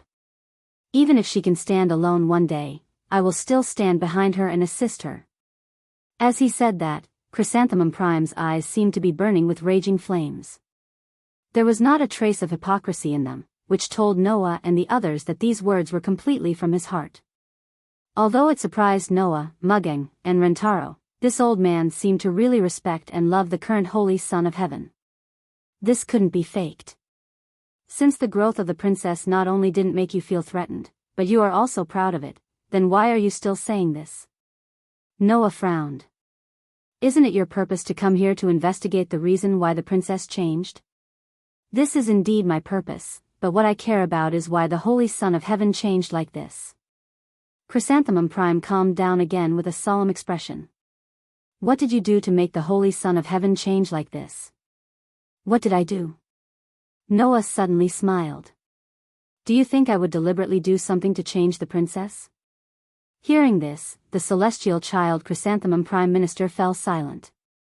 His confrontation with Noah had lasted for more than a year. Facing this opponent who came out of nowhere, Chrysanthemum's celestial child felt that he knew a lot about Noah. Therefore, Chrysanthemum Prime also knew that Noah wasn't the kind of person who would deliberately do something behind his back while he was away from Tokyo. Alas, Chrysanthemum Prime had personally witnessed the Heavenly Prince breaking away from his support and wanting to be on his own. Sage Son of Heaven didn't change like this when he left Tokyo, but when he returned, Sage Son of Heaven had changed. During this period of time, Noah had been accompanying Sage Son of Heaven as a guard. It was no wonder that Chrysanthemum would think that Noah had done something. Of course, not doing anything on purpose didn't mean that Noah would do nothing. At the very least, the celestial Chrysanthemum Prime believed that this change was entirely due to Noah. I only said some self-righteous words, Noah said casually as if he had seen through Chrysanthemum Prime Minister's mind. Other than that, I haven't done anything, and I won't do anything. Self-righteous words? Chrysanthemum Prime pondered for a bit before speaking. Haven't you ever thought of gaining the trust of the Holy Son of Heaven and using it to climb up the ranks and fulfill your wish? Noah raised his eyes and looked at Chrysanthemum Prime Minister like an arrow. His eyes gradually turned cold. What do you mean by this? Haven't you always wanted the monsters you raised to live the life of an ordinary person? Ignoring Noah's ice-cold gaze, the celestial child Chrysanthemum Prime spoke in an extremely calm tone, as if he was narrating something. If you can climb up the ranks with the help of the Holy Son of Heaven, with your means, you will definitely achieve great things, right? Hearing such words and looking straight at Chrysanthemum Prime Minister, Noah suddenly laughed, and it was an extremely sarcastic kind. Chrysanthemum Prime Minister, we have been in contact for more than a year. In your opinion, do I look like someone who needs to climb up the ranks to achieve my goal? Chrysanthemum Prime Minister's expression changed imperceptibly. Even Mugeng and Rentaro, who were quietly listening to the two, glanced at each other. It had to be said that Noah's statement was very arrogant. However, this was also the truth. Up until this second, Noah was not a person with a great background in the political arena. He was not even a person with an extremely shocking background or status. Noah was nothing more than the leader of a police organization that was spontaneously formed in the form of himself. This kind of identity was equivalent to the chairman of a private company. It might be very prestigious internally, but outside, it just gave people a feeling of a little reputation. There was no way to compare with those who occupied a seat in the political arena, and there was no way to compare with the celestial Chrysanthemum Prime Minister. However, even so, Noah was still able to defeat the ruler of the Osaka region, causing the highest assistant in the Tokyo region, except for the Son of Heaven, to have a headache for more than a year, hitting a wall one after another. How could such a person's words be untrustworthy? Not to mention Mugeng and Rentaro, even Chrysanthemum Prime Minister did not dare to go against his will to deny Noah's ability. For a moment, he could not find the words to refute. The air in the entire reception room seemed to have become heavy, making Mugging and Rentaro, who were silently watching the battle, feel very depressed. After a long time, Chrysanthemum Prime Minister spoke. Why would you want to shelter such a group of monsters? Chrysanthemum Prime Minister finally asked the question that had been in his heart for more than a year. I will never forget the day 10 years ago when the world fell into the abyss of despair. Humans were forced into a dead end and were almost exiled from this world. Now, those monsters with the blood of the culprit in their bodies are laughing loudly beside you. How can you still protect them so righteously? Didn't you see the scene of the people around you being eaten up when you were a child? Didn't you see the world that could be called the end of the world? Don't tell me you don't suspect that your parents and friends were eaten by those monsters when you're all alone? At this moment, Chrysanthemum Prime Minister seemed to have found an outlet to vent the hatred in his heart. His expression was slightly terrifying, his eyes were slightly crazed, and his voice became lower and lower. Do you have to wait until those children with dirty blood turn into monsters in front of you and eat the people around you one by one before you wake up and realize that you are raising a group of monsters? Chrysanthemum Prime Minister, whose voice was getting louder and louder, did not see that Noah's gaze on him had already turned into complete pity. Chrysanthemum Prime Minister, Noah said faintly after Chrysanthemum Prime Minister finished venting with great difficulty. I used to think that you were a character, but now it seems that you are just like those ordinary people outside. You are just an ugly human with a dark side. What do you mean? Chrysanthemum Prime Minister's eyes were filled with malice. What's wrong with what I said? Indeed, it's just as you said. Those children all have the blood of protozoa flowing in their bodies, and they also carry the protozoa virus. Noah's indifferent gaze swept over Chrysanthemum Prime Minister. However, between a group of children whose bodies are dirty but whose hearts are pure, and a group of people who appear to be humans on the surface but actually resent others when they stand in their way, have fierce eyes when they are threatened, and have evil intentions when they are robbed of their things, who is more like a monster? As Noah spoke, Chrysanthemum Prime Minister's eyes grew crazier and crazier, but his expression gradually returned to calmness. It was like the calm before a suppressed volcano that was about to erupt. The celestial Chrysanthemum Minister stood up and looked down at Noah from above. As expected, Noah Dole, there is no possibility of peaceful coexistence between us. I feel the same. Noah also stood up and glanced sideways at Chrysanthemum Prime Minister. You are a monster in human skin but only have a dark side in your heart. I must protect the monster in your eyes, so only one of us can survive. Chrysanthemum Prime expressionlessly raised his foot and walked past Noah, heading towards the door. If I have the chance, I will kill you. With his back to the celestial child Chrysanthemum Prime Minister, Noah said the same thing. If I have the chance, I will kill you. Leaving behind this conversation that was equivalent to a declaration of war and falling out, Noah and the celestial child, Chrysanthemum Prime, didn't say anything else. One of them sat down and continued to drink tea, while the other walked out without looking back and disappeared. The scene returned to calm.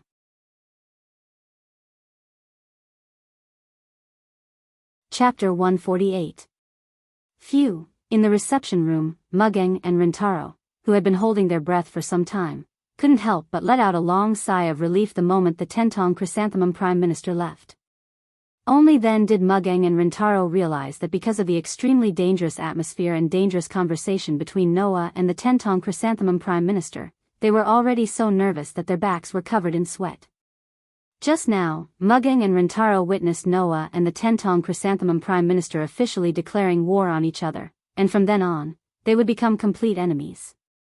In this regard, Mugging and Rentaro had different reactions. Mugging was even more excited, as if her adrenaline had been completely stimulated.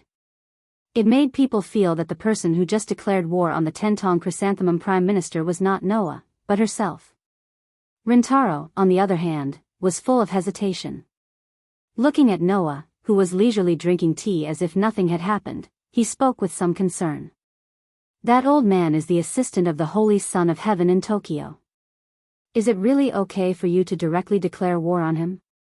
What's wrong with that? Noah waved his hand as if nothing had happened. Anyway, sooner or later, I will go to this step with that old man. We both know that we can't tolerate each other. In the past, we have been making things difficult for each other.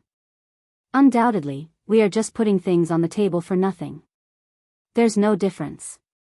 Then, do you really plan to kill the Tentong Chrysanthemum Prime Minister? Rintaro looked at Noah with a dignified expression. He is the pillar of the entire Tentong family.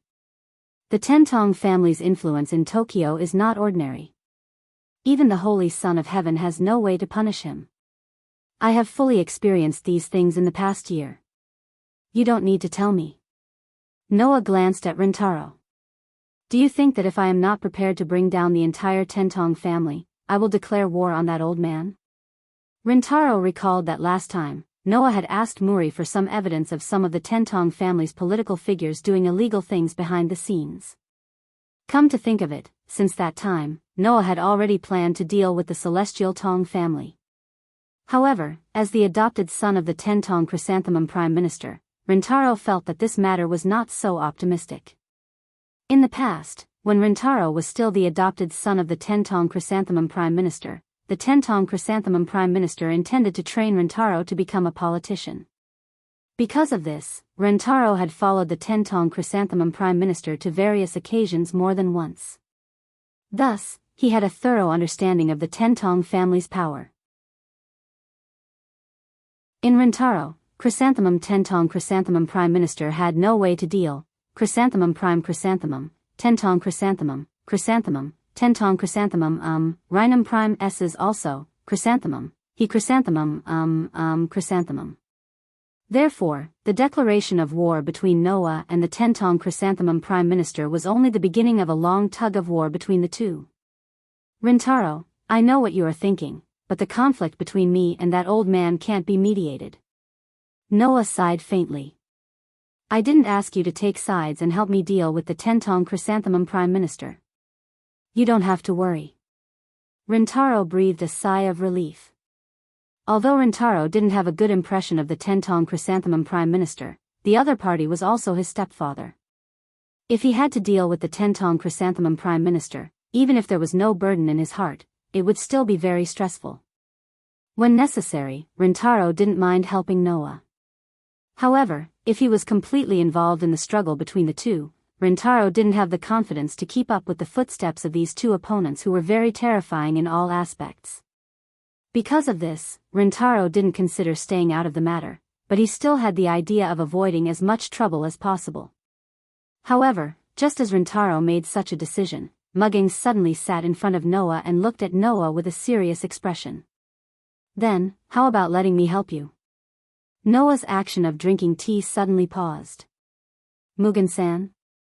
Rintaro looked at Mugging in a daze, but when he saw Mugging sitting in front of Noah with an unquestionable expression, Rintaro knew that Mugging had also made up her mind. Rintaro was speechless. Help me? Noah pondered for a moment and looked at Mugging in front of him. What do you mean? Although I am very unwilling, the Tentong Chrysanthemum Prime Minister is right. Mugging clenched the scabbard of her tachi with a face full of unwillingness. If I want to deal with the entire Tentong family, it's unlikely that I can do anything with my own strength. Noah more or less understood the meaning and said with relief. So, you plan to borrow my strength? You plan to deal with the Tentong family, I also plan to deal with them. Mugging looked at Noah with a pair of bright eyes. In that case, wouldn't it be better to let me help you? From Mugen's expression, Noah and Rintaro both saw traces of life and death coexisting. Mugen had always hated the entire Tiantong family. He had always set his survival goal to bury the entire Tiantong family, so he had lived until now. However, just as Mugging said, Mugen's individual strength was too insignificant to deal with the Tentong family. With no other choice, Mugging could only hide and quietly wait for an opportunity, waiting for the time to come for revenge. Now, Mugging finally saw hope in dealing with the Tentong family from Noah. This made Mugen's heart suddenly become active, and her face naturally showed anger. As for the death aura, it was the specific manifestation of the hatred in Mugen's heart. Simply put, because she saw the hope of revenge, the dark side of Mugen's heart that was filled with hatred suddenly overflowed. If you agree, this body and this sword will become yours. Mugging held the scabbard and held it horizontally in front of her and Noah. Her eyes and face were full of seriousness. Tentong Mugging will become the sharpest sword in your hand, cutting off all the obstacles in front of you. Miss Mugging. Rintaro couldn't help but call out. In the end, after calling out, he couldn't say a word. Noah stared at Mugging in front of him. His dark and deep eyes gradually flickered with a thoughtful arc. After a while, he said so. Even if I let you do the kidney transplant now? Mugging was suddenly stunned. The seriousness on her pretty face turned into hesitation. This time, Rintaro's eyes lit up. Mugging's kidney had always been problematic. This was something that people who were more familiar with Mugging knew. However, very few people knew that Mugging could actually do a kidney transplant to cure her old illness. It was just that Mugging had always refused to accept it. From the past until now, who knew how many years had passed? Now that Mugging suddenly changed her mind, of course she would hesitate. This. Mugging said hesitantly. This shouldn't have anything to do with dealing with the Tentong family, right? Did you forget what I said last time? Noah folded his arms. Your current body can't support your long-term activities at all. Because of this, you can't even be active at the front line. If a great opportunity to deal with the Tentong family appears when you can't move, what should you do? You said that you want to help me deal with the Tentong family. I can agree, but your kidney problem is a burden. I don't want you to lie in the hospital for hemodialysis when I need you. Noah chuckled. So, you have to accept the kidney transplant to ensure that you won't become a burden. Only then will I accept your proposal. Mugging was at a loss for words. Her face was full of struggle. You said before that the reason why you didn't accept the kidney transplant was because you were afraid that you would forget about dealing with the Tentong family. You wouldn't be able to entrust your hatred to them. But now, even if you forget your hatred, I'll definitely deal with the Tentong family. Noah shrugged. Since I'll definitely deal with the Tentong family, then let me be the entrusting of your hatred. Entrusting. Mugging stared at Noah in a daze. Her eyes fluctuated. Noah didn't speak again. Rintaro stared at Mugging. Both of them were quietly waiting for Mugging's decision. After a while, Mugging took a deep breath and made her decision.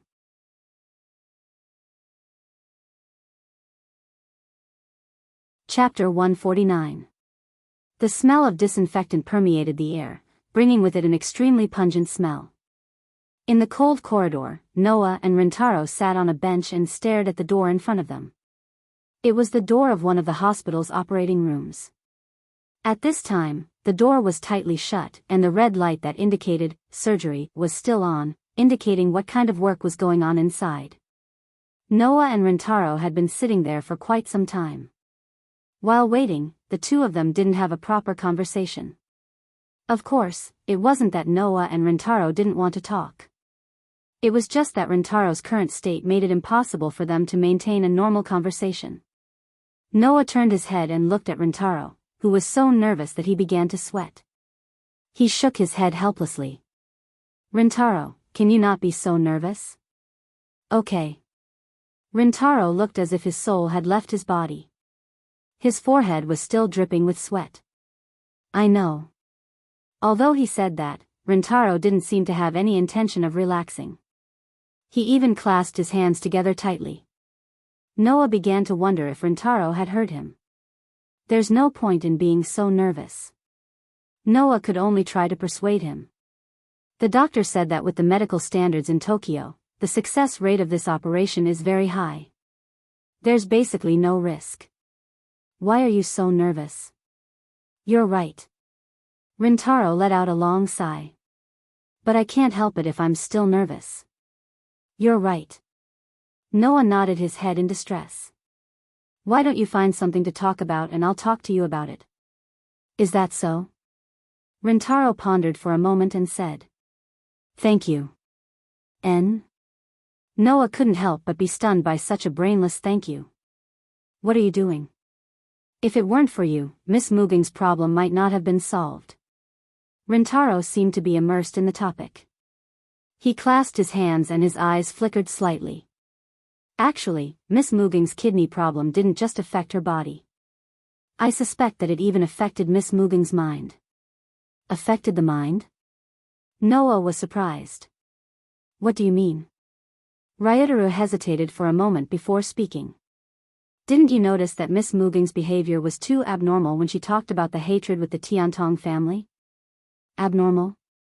Noah could not help but recall Muging's various past performances. Indeed, Muging is completely different when he talks about the Tiantong clan. But that's also because he hates the Tiantong clan, right? If only that was the case. Ryotaro laughed bitterly. I have a friend who told me that Miss Muging's mental state is very abnormal when she talks about the Tiantong family. Even her temperament changes, which is very puzzling. Therefore, she feels that Miss Muging is likely to have mental hallucinations due to the kidney pain. Specifically, it should be that she can see her dead parents forcing her to take revenge. After hearing Ryotaru's words, Noah also had some doubts. In the past, Muging's temperament would obviously change when she talked about the Tiantong family. The dark aura that resembled a malicious spirit that crawled back from the abyss had made Noah frown more than once. Now, after hearing Ryotaru's words, it was very likely that there was a mental problem. Perhaps Miss Muging is also aware of this, which is why she refused to undergo the kidney transplant. Ryotaru sighed. After all, once the kidney transplant is completed, Miss Muging is very likely to no longer see that kind of hallucination. Without the phantom of her dead parents forcing her to take revenge, she is very likely to forget the hatred. Therefore, she must rely on the pain and hallucinations to make herself remember the hatred. This is probably what Miss Muging's inner thoughts are. Noah nodded heavily, his expression somewhat relaxed. In that case, you should be happy now, right? That's why I'm thanking you. Ryotaru also smiled lightly. To be honest, I really don't want to see Miss Muging showing her hatred openly. It makes me feel very uncomfortable. Noah also felt a little sympathetic. Noah himself did not object to Muging taking revenge. It would be better to say that his family was murdered. If it were Noah, he would definitely seek revenge at all costs. However, he had to be particular about how he should take revenge. At the very least, Noah could not become the kind of person who would do anything for revenge. In this regard, Muging had shown the tendency to take revenge by any means necessary. Therefore, even if Noah did not object to Muging taking revenge, he was very uncomfortable with Muging's ghost-like dark side when she talked about revenge in the past. If this kidney transplant could solve this problem, it would not be a bad thing. Ding! At this moment, with a soft sound, the red light that represented the operation dimmed, and the door of the operating theater was opened. A few doctors in white coats walked out of the operating theater slowly. Their faces were covered by masks, so their expressions could not be seen clearly, but the relaxation in their eyes could not be concealed. Noah, who saw this clearly, sighed in relief. It seemed that Muging's surgery would not be a problem. Doctor. Ryotaru had already hurriedly stood up and asked the doctor. How is it? Don't worry, the surgery is very successful. The leading doctor revealed the good news. However, the patient is still under anesthesia, and will probably wake up at night. It's best to stay in the hospital for a period of time and observe the patient's physical condition at all times.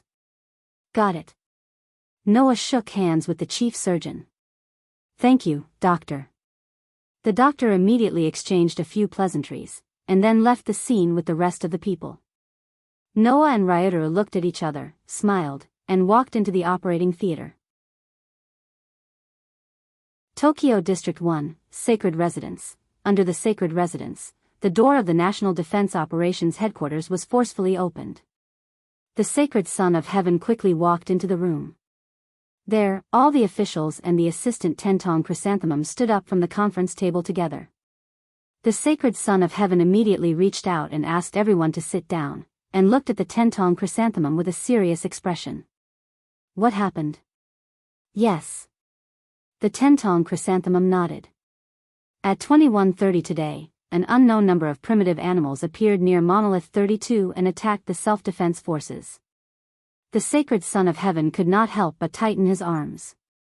Monolith, a protozoan has appeared near the monolith? That was simply impossible. After all, other than Stage V protozoa, there shouldn't be any other protozoa that would approach the monolith. The 10-tong chrysanthemum did not say anything, and turned his body to show the screen behind him to the sacred Son of Heaven. This is an image taken by a member of the self-defense forces who was killed. The sacred Son of Heaven quickly narrowed his eyes and looked at the screen. On the screen, an overly blurry picture was displayed.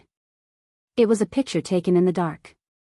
In the photo, on the monolith that was darker than the night sky, a giant protozoan with only its head exposed from the darkness was attached to the monolith when it entered the range of the photo. Looking at the primitive animal attached to the monolith in the picture, the sacred Son of Heaven seemed to have thought of something. This primitive animal seems to be somewhere. Halfway through his sentence, the sacred Son of Heaven found the primitive animal's figure and information related to this figure in his memory. His pupils shrunk, and he covered his mouth. Stage IV's Aldebaran? The entire conference room suddenly became silent, and then panic ensued. Aldebaran? Isn't that a primitive animal with the ability to resist erosion? In the midst of the panic, the sacred Son of Heaven also rubbed his hands out of fear. Why would it Stage 4 appear? Why would it be able to come to Monolith? No matter how hard he thought, the sacred Son of Heaven could not get a clear answer. But there was one thing that was certain. Something big was going to happen in Tokyo.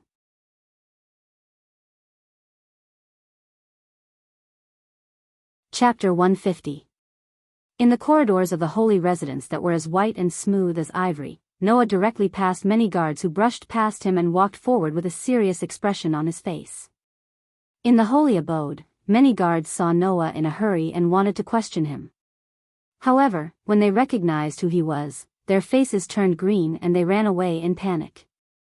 Obviously, there was no one in the holy abode who did not recognize Noah. This was because Noah had entered and exited the holy abode more than once during the Holy Sun's attack. He had even taught a lesson to the arrogant holy abode's guards led by Bao Wei Zhuoren. Bao Wei Zhuoren had even been beaten to a pulp. In addition, many people in the holy abode had witnessed Noah entering and exiting the Holy Sun's room freely. Therefore, rumors of Noah's relationship with the Holy Sun had already spread throughout the holy abode.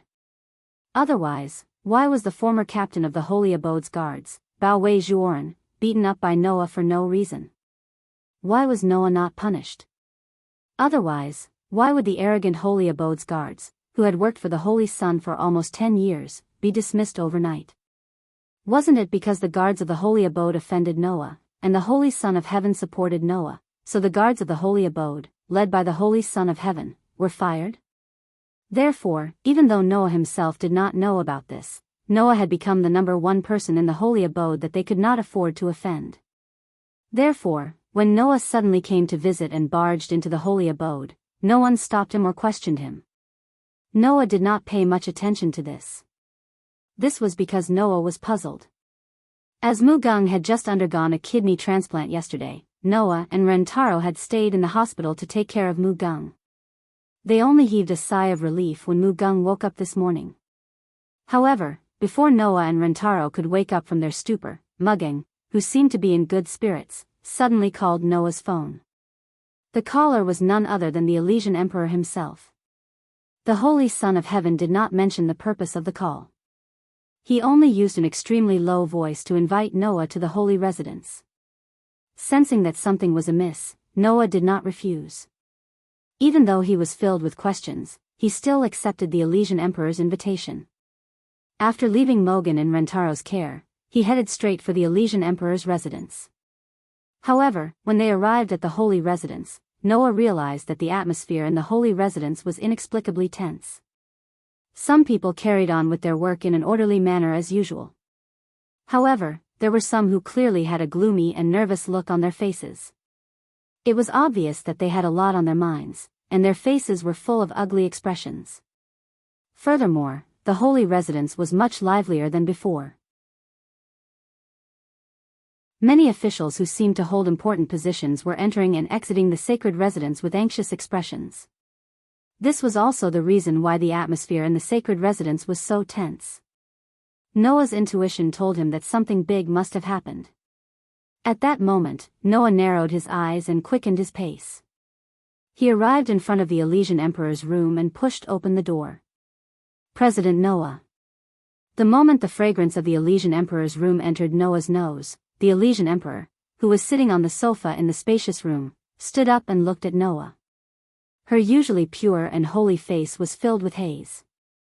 Noah frowned slightly and walked into the Elysian Emperor's room. He was no stranger to her now, so he sat down in front of her and looked at her. Since the situation is urgent, let's make it short. Not only did such a condescending and abrupt speech not make the Elysian Emperor unhappy, but because of Noah's usual forceful attitude, her expression became much better. Then please allow me to make a concise explanation. With this sentence as the opening statement, the Elysian Emperor explained.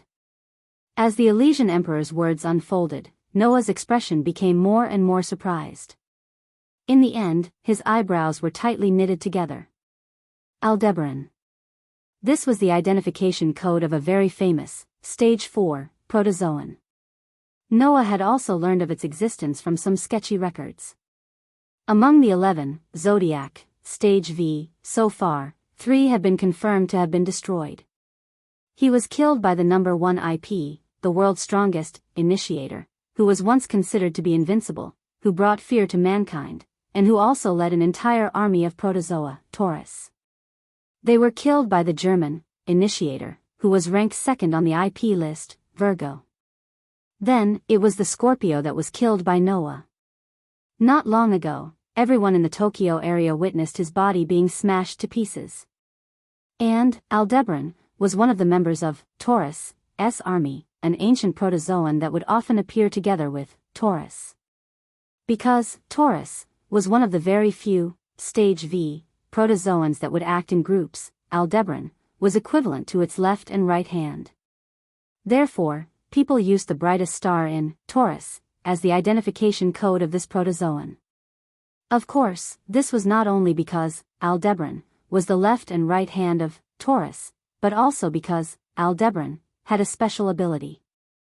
The ability to corrode. That was definitely a human's nightmare. In other words, Tokyo's number 32, monolith, was attacked by Aldebaran last night, and was also injected with lithium corrosive fluid. Noah sorted out the information he got from Xingzi, and slowly raised his head. So, in another 6 days, the entire monolith will collapse due to erosion and widening, and the protozoa will invade the Tokyo area en masse, leading to the extinction of the Tokyo area, right? Xingzi nodded his head with a heavy face, and after a while, he pulled himself together and said, "The production of the new monolith has already been put on the schedule since yesterday, but it will take at least 9 days to complete." 9 days?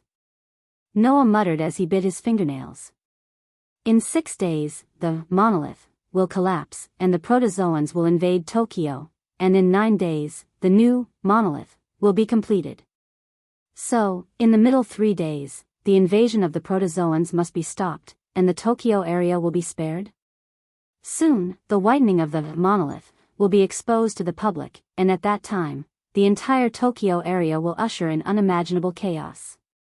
Xingzi prayed with his hands clasped in front of his chest, eyes closed, and a compassionate look on his face.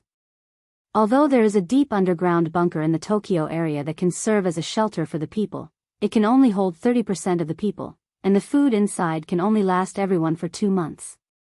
If the protozoans invaded Tokyo, 70% of the people in Tokyo would become food for the protozoans. And the remaining 30% of the people, even if they survived by relying on the underground shelter, if there is no rescue within 2 months, they will all be finished. Unless a large number of protozoans can be stopped during the 3 days between the collapse of the old monolith and the completion of the new monolith, or else, such a desperate situation will befall the entire Tokyo area. Now, the subordinate officials are also gathering capable police companies in the form of an auxiliary force They are preparing to fight the protozoan army together with the self-defense forces in 6 days. Xingzi raised his head and looked directly at Noah, his eyes full of hope. I just want to ask you, President Noah, can the bullet you have saved the Tokyo area? Hearing this, Noah finally understood the purpose of Xingzi personally inviting him to discuss this matter. Bullet. Xingzi wants to pin his hopes on the bullet that can kill the stage V protozoans, and he intends to use the power of the bullet to eliminate the protozoans that are about to invade Tokyo. Noah chose to be silent. In Noah's heart, an inexplicable warning sign was rolling.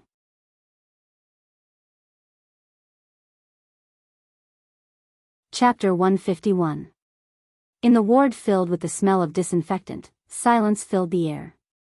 Mugging was wearing a hospital gown and lying on the bed. Her white arm was exposed outside the quilt, and there was an 4 drip on it.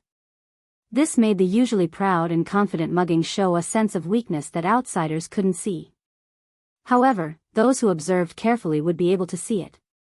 Although Mugging, who was lying on the bed, exuded a weak aura, her face was rosy. It was a color that represented health. Mugging, who had completed the kidney transplant, woke up less than a day ago.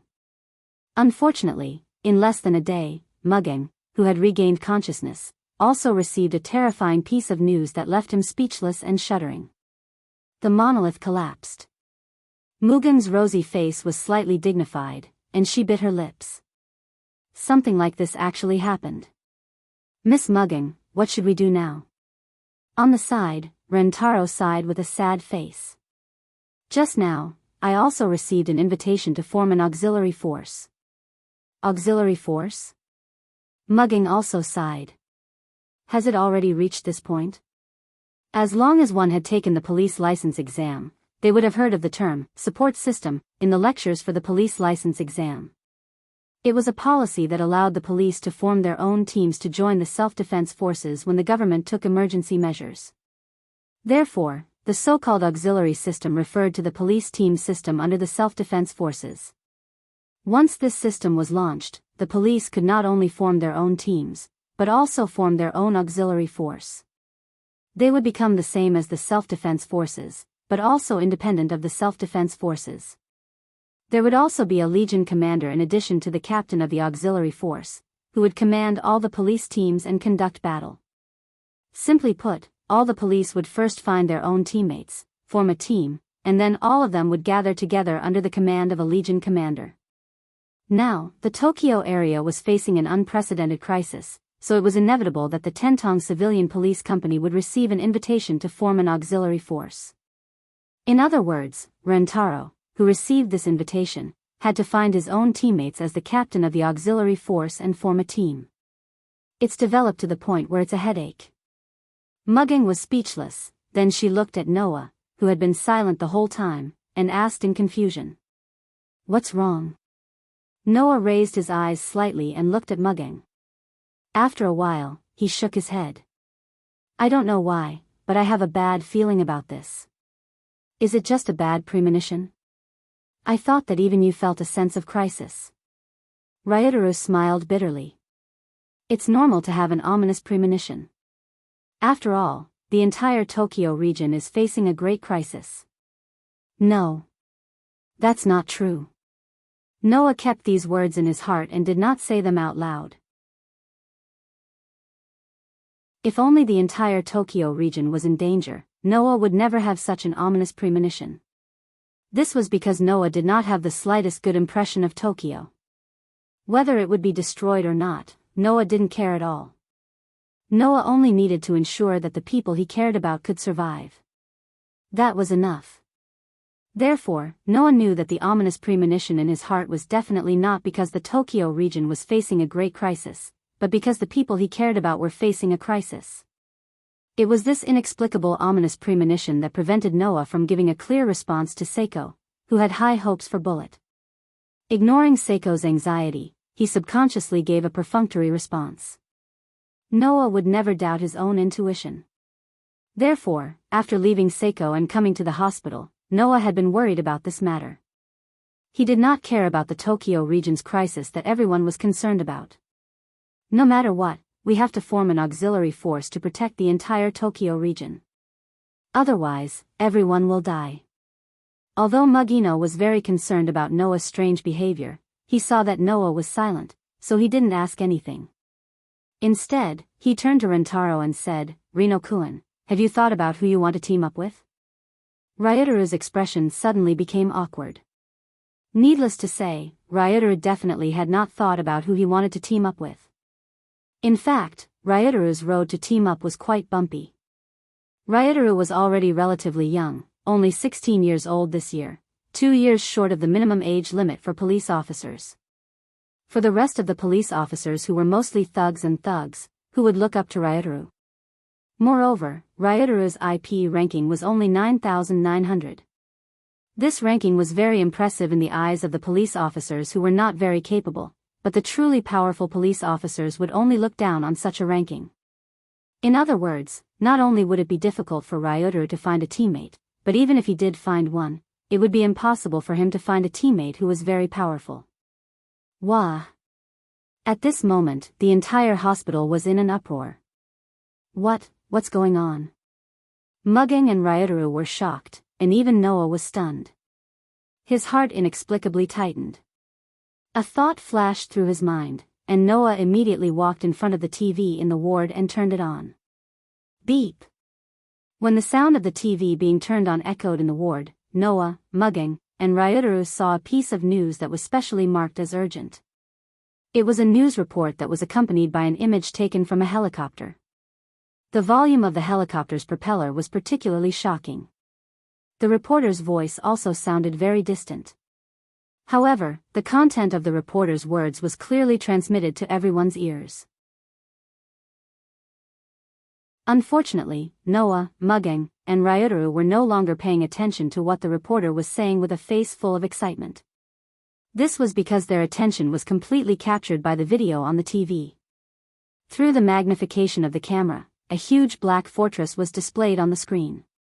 Needless to say, anyone could guess that it was the monolith that guarded humanity's last paradise. However, in addition to the familiar pitch-black color of the monolith, in the video, there were also white spots everywhere. Seeing this, Noah, Mugging, and Ryutaru finally understood why there was such a commotion in the hospital. The monolith that was covered in white spots on the television could only be the monolith that had been injected with the nightmare corrosive liquid by the Judas of Aldebaran, causing it to enter a white and crumbling state. It seemed that the abnormality of the monolith, in number 32, had finally been discovered. Of course, it was unlikely that an ordinary person would know what it meant for the monolith to undergo such a change. Therefore, the reason for the commotion was probably the scene behind the monolith. A large group of black monsters. A large group of primitive animals of different sizes and shapes gathered behind the monolith, in number 32. They roared at the sky, and their scarlet eyes were filled with a murderous light that made people's hair stand on end. How could this be? Ryutaru muttered absent-mindedly. The whitening phenomenon of the monolith was not very intense. How could it be discovered so quickly? I'm afraid it was a coincidence. Mugging said hatefully. Humans are always paying attention to the monolith. After all, it's the biggest guarantee of survival in the apocalypse. There are so many people in the Tokyo area, so it's not strange at all for someone to pay attention to it and notice the abnormality. Noah nodded, he had the same idea. However, on the TV, the following words of the news writer made Noah's expression change. According to the latest news, there is a deep underground bunker in the Tokyo area, but it can only accommodate 30% of the population. The list of people is randomly selected by the computer and will only be announced on the day it is opened. Among these 30% people, there is also the cursed child. The ominous feeling in Noah's heart suddenly swelled to the highest level, and it made Noah finally understand why he had such a bad feeling. Not good. Without another word, Noah rushed out of the hospital window amidst Mugino and Rentaro's cries of alarm.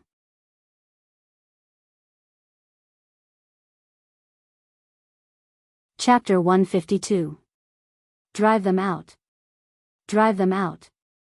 Drive out all of the cursed children. In a corner of District 39, which usually did not have many people gathering, there was a large group of people outside the personal area called Fairy Tale. Some of them were holding flags with bloody words written on them, while others were holding loudspeakers and shouting at the top of their lungs. Protest. Seriously, protest. We can't accept this. Shouts like this continued to resound in the crowd of at least 300 to 400 people, and some of them even took advantage of the chaos to shout out chilling words. Kill. Kill them all. Let these monsters go to hell. Inside Fairy Tale, a lot of people had already gathered behind the entrance. Some of them stood far away, watching the scene, and some of them stood on top of the wall to observe the scene. Xiaoshi, Hina, and Yen Zhu were the three people on top of the wall to witness this scene. At this time, Yen Zhu's usually cheerful little face was filled with fear, and she couldn't help but pull Hina's hand. Hey, when will the president come back? I don't know. Hina shook her head, and her eyes were filled with worry as she looked outside. Why did this happen? It's very simple. Standing in front of Yen Zhu and Hina, Xiaoshi's face didn't have the slightest bit of fear, and he said extremely cruel words with an indifferent tone. They can't accept us taking away their precious chance of survival. Yes. This was the reason why Fairy Tale, which no one dared to blatantly spread rumors and cause trouble, was once again targeted by the plundered generations in the Tokyo area. The news that number 32 monolith was about to collapse had already spread to the point where everyone knew about it. At the same time, the news of the underground bunker that could save the lives of the Tokyo area's residents had also spread like wildfire, and now no one didn't know about it. Needless to say, the opportunity to enter the underground bunker that could accommodate 30% of the residents was very precious. No one would be generous enough to give up such an opportunity and expose themselves to absolute danger. Therefore, almost every resident of the Tokyo area prayed to the gods and Buddhas to bless them so that they could be chosen to enter the underground bunker and ensure their survival. However, when the news that the cursed children were also on the list of candidates spread, the residents of the Tokyo area finally couldn't continue to sit still. It was already a rare opportunity to save their lives, but now, a group of cursed children, who could turn into monsters at any time, and whose bodies had the blood of animals flowing in them. How could the more than 90% of the residents in the entire Tokyo area who rejected cursed children tolerate this? Therefore, because of the confusion and panic in their hearts about the future had nowhere to vent, trying to increase their chances of being selected as much as possible, unable to accept the monsters sharing the survival quota, and so on, the people in Tokyo finally showed their ugly side. The reason was also very simple. It was to change the fact that the cursed child also had a quota to enter the underground bunker. Now, the people who still had some sense left had already gone to the holy residence to protest, trying to make the Holy Sun change this decision. The brainless residents who had lost their rationality had all gathered here with their heads burning. They spat at the Fairy Tale, the shelter of the cursed child, as if by doing so, they could replace the chosen, cursed child and enter the underground bunker. Therefore, the residents of the Tokyo area who were occupied by the idea of wanting to live, triggered the first scene that led to the Tokyo area entering a state of chaos. Listening to the angry protests and curses from outside Fairy Tale, many people in Fairy Tale also expressed something with indignation. Is the president not back yet? Are we going to tolerate their impudence? Why don't we just go out and chase them away? No, that will give those insects who have lost their sense of reason to fight for their lives, and then cause a big riot. What are you afraid of? Aren't they just a group of ordinary people? We have a lot of police here, and who knows how many cursed children. Dealing with a group of ordinary people is easy. Yes. That's right. Although most of the people in Fairy Tale were the cursed children, there were also many police officers, teachers, researchers, and other miscellaneous people. Even the oldest was only 10 years old, so the cursed children, who could be considered to be at the level of a child, seemed to be at a loss for what to do when the adults started making things difficult for them. They were also very afraid. However, other than the children, everyone else was angered by the adults. Seeing that the atmosphere was getting more and more tense, and getting worse and worse, the anger and ruthlessness in both sides were also rising by the second. Many children were already crying, making Xiaoshi, Yanzhu, and Hina a little anxious. Seeing that the children were scared to tears, the anger in the hearts of the adults in Fairy Tale was also successfully ignited. Go. Go out and teach them a lesson. Go. In an instant, many police officers took the lead and rushed out of Fairy Tale with angry faces. They're coming out. They're coming out. Go. Fight it out with them. Chase them out. The plundered generation, who had gathered outside Fairy Tale to cause trouble, also crazily raised all kinds of weapons in their hands, such as sticks, kitchen knives, baseball bats, and so on, in an attempt to turn the confusion of the future and the fear of not being able to survive into violence and venting it out. Bang! Just as the Fairy Tale people were about to rush out of the door, the plundered generations were about to go crazy, and the two sides were about to collide, a gunshot rang out, startling everyone present and causing them to raise their eyes and look over. On the wall of Fairy Tale, Xiaoshi, Yanzhu, and Hina also heard the gunshot and turned their gazes to the source of the sound, immediately revealing a joyful expression. President. The person who came was Noah, who had rushed over from the hospital. Raising the modified revolver with smoke coming out of the muzzle high above his head, Noah slowly raised his head. A pair of dark and deep eyes with a bone-chilling light swept over the brainless residents who were planning to rush into Fairy Tale aggressively. The next moment, a chilling voice echoed in the air. In 10 seconds, if anyone continues to stay here and cause trouble, I will exercise self-defense in the name of the owner of Fairy Tale and kill the troublemaker on the spot. After saying this, Noah lowered the hand holding the revolver, not giving anyone a chance to speak, and with a cold voice, he began the countdown. 10, 9, 8, 7, as the countdown began, a ferocious aura that made everyone's hair stand on end rose from Noah's body, causing the brainless residents to stiffen. The fear of death in the depths of their hearts suddenly erupted. Run! After someone shouted this, flags, sticks, horns, and other items with bloody words written on them were thrown to the ground in a series of palipala sounds. All the residents who had gathered to cause trouble also panicked and fled in all directions, scattering like birds and beasts. Oh oh oh oh. Inside Fairy Tale, regardless of whether it was the adults or the children, they all erupted in cheers as if they had won a victory. President, brother. Yanzhu and Hina both rushed out of Fairy Tale and threw themselves into Noah's arms. President. Xiaoshi also walked over, her face as cold as usual had an unconcealable sense of relief. Hugging Yanzhu and Hina, Noah nodded at Xiaoshi, glanced at the brainless residents who were running away in a hurry, a haze flashing in his eyes.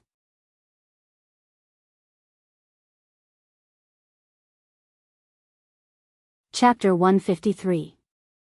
In the central plaza of Fairy Tale, Noah, Xiaoshi, Yanzhu, Tina, and a few other people stood together. In front of Noah and his group, there was a pile of packages that either had a timer or were tightly wrapped in waxy yellow tape. There were at least 500 to 600 packages. Looking at the bags piled up in front of them, Noah, who was always good at controlling his emotions, Xiaoshi, who was indifferent, Tina, who had a sloppy personality, the innocent Yanzhu, and the rest of the people present all had ugly expressions on their faces. Not long after, around them, there were quite a few people who were carrying similar packages. With ugly and serious expressions, they piled the packages in front of Noah and gnashed their teeth in anger. President, we found another 20 or so. 20? Tina said in disbelief.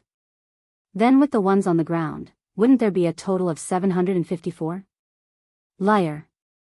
Yanzhu cried out in fear. If that's the case, then once all of these things are lured away, Fairy Tale. Fairy Tale, at that time, I'm afraid there won't be any Fairy Tale anymore. Xiaoshi spat out words of anger, which was rare of him. That's 754 bombs.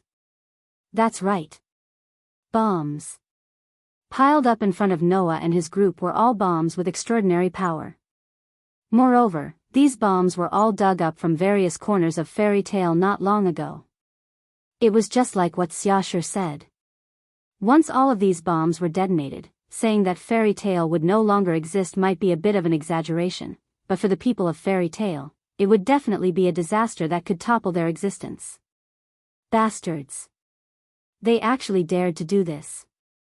Standing behind Noah, the people of fairy tale cursed out angrily. Their eyes and faces were filled with anger that could not be extinguished. Even Xia Shi, Yan Zhu, and Tina were the same. Noah, who was standing in front of everyone, clenched his fists tightly. Anger, coldness, sharpness, and coldness flashed across his dark eyes. Everything that could be expected flashed across his eyes. There was never a lack of crazy people in this world. Now, the Tokyo area was facing a great possibility of direct extinction. Under such circumstances, the madness that was suppressed in people's hearts that was usually controlled by reason, along with the fear of death, was completely vented out. An opportunity to enter the underground bunker triggered the conflict between the Tokyo residents and the cursed children. However, that was nothing.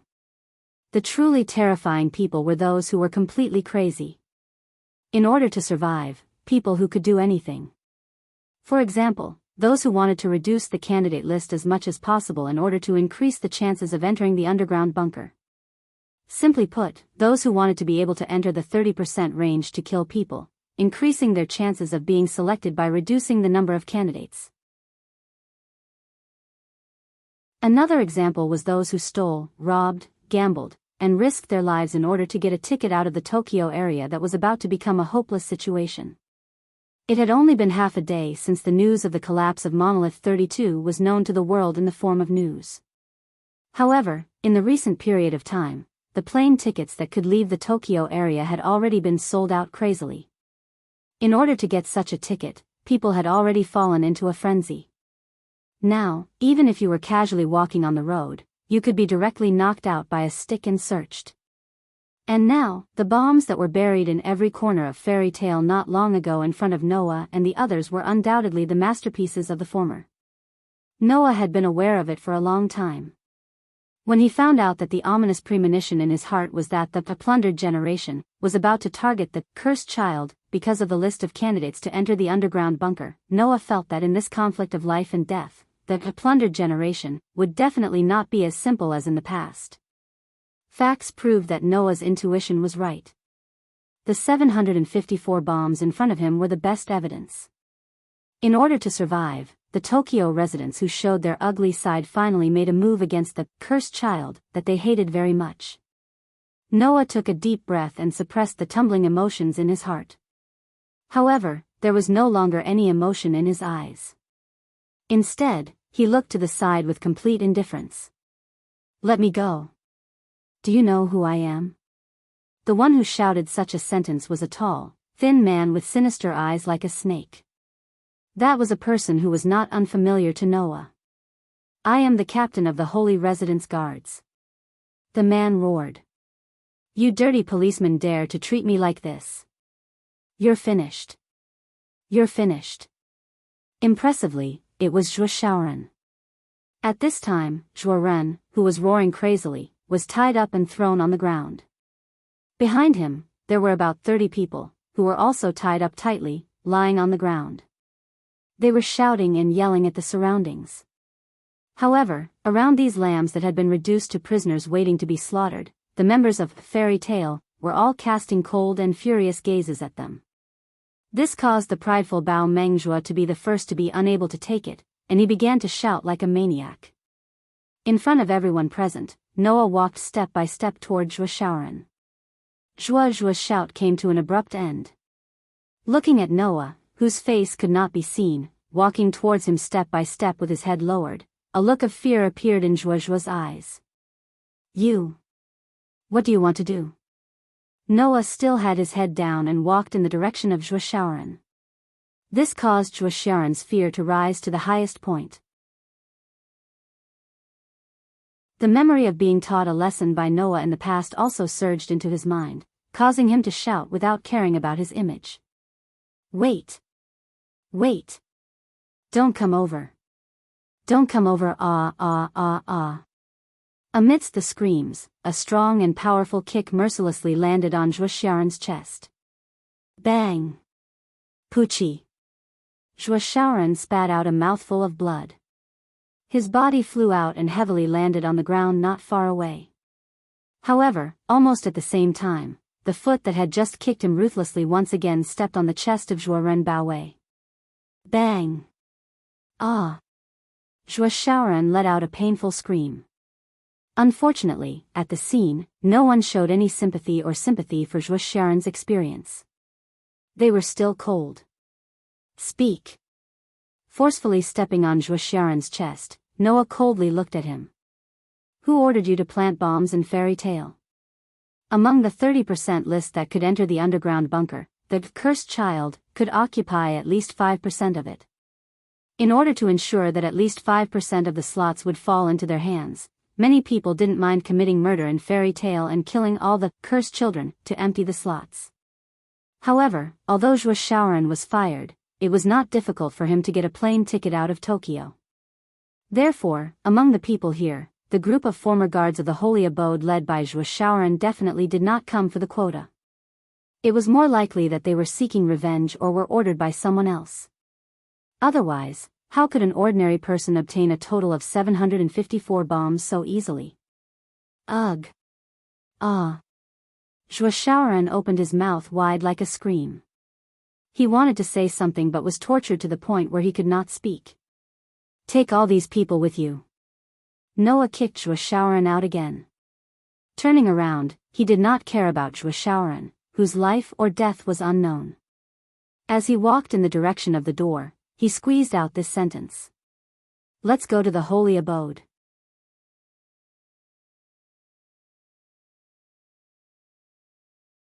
Chapter 154.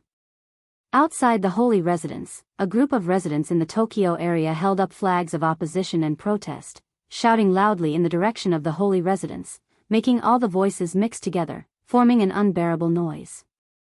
In addition to the residents of Tokyo who held up flags of opposition and protest outside the Holy Residence, in front of the gate of the Holy Residence, a group of reporters with microphones and staff with cameras also gathered together, asking very sharp questions. Lord, what do you think about the opinions of the residents of the Tokyo area? Will you cancel the decision to give the cursed son a place to enter the underground bunker? Isn't this the wish of the people? Or do you intend to ignore the wishes of the people? Has the list of people to enter the underground bunker already been decided by you? Please answer. Lord. Lord. Being questioned by a group of reporters, or even forced to answer, under the protection of the guards, standing in front of the gate of the Holy Residence, the Holy Son, who accepted this large-scale press conference, responded calmly with his usual holy face. I can understand everyone's feelings. I am also very sad that we can't protect all our citizens, but please believe in our strength. This is not necessarily despair. We will definitely think of a way to solve this crisis. In the past, with the incredible affinity and influence of the Holy Son, the residents of the Tokyo area would be relieved with just such a sentence. However, unlike in the past, this time, it was not just the problem of the Tokyo area that was about to face a major crisis, but the other problems involved by this problem were the real key. People have a dark side. In the past, people could only hide the dark side of their hearts and live a relatively peaceful life. However, once this peace is broken, darkness like this will also break out. Fear. Horror. Panic. Human beings who have been dominated by such emotions can no longer be described as rational. One by one, they are crazy, as if they have a deep hatred for the Holy Son, and they don't want to accept the explanation of the Holy Son at all. Therefore, before the reporters could continue to ask questions, the crowd began to clamor again. The Holy Son of Heaven seemed to have expected that this matter would not be resolved so easily. In addition to continuing to respond to the list of names and places to enter the underground bunker, he also began to encourage the residents to seek refuge in other areas. However, the number of planes was overwhelmingly insufficient. Therefore, the words of the Holy Son of Heaven did not ease the tension that enveloped the entire Tokyo area. Under such circumstances, the ugly side of human beings was completely revealed. Some people have already begun to criticize the Holy Son of Heaven for being incompetent, for not being able to protect the Tokyo region, for not being qualified to be the ruler of Tokyo, and so on. Some people angrily scolded the Holy Son for being muddle-headed. He did not use the rare life-saving opportunity on the people, but instead gave it to the cursed child. He simply did not care about the lives of the people. Some people even started to make personal attacks on the Elysian Son of Heaven's female identity, causing the scene to become chaotic. If this continues, the residents of the Tokyo area, who can't control their emotions, may directly turn into violent mobs. Moreover, once the violence of the thugs exceeded the level that the police and autonomous patrol could handle, then the entire Tokyo area could develop into a state of anarchy and chaos. Even without the attack of the primitive animals, it would transition into a chilling and barren land. Looking at the people in front of him who have completely lost their minds and were dominated by the madness in their hearts, the Holy Son of Heaven's face was still calm, but there was unconcealable sadness in his eyes. He had to show peace. This is the philosophy that has always been in the heart of the Holy Son of Heaven.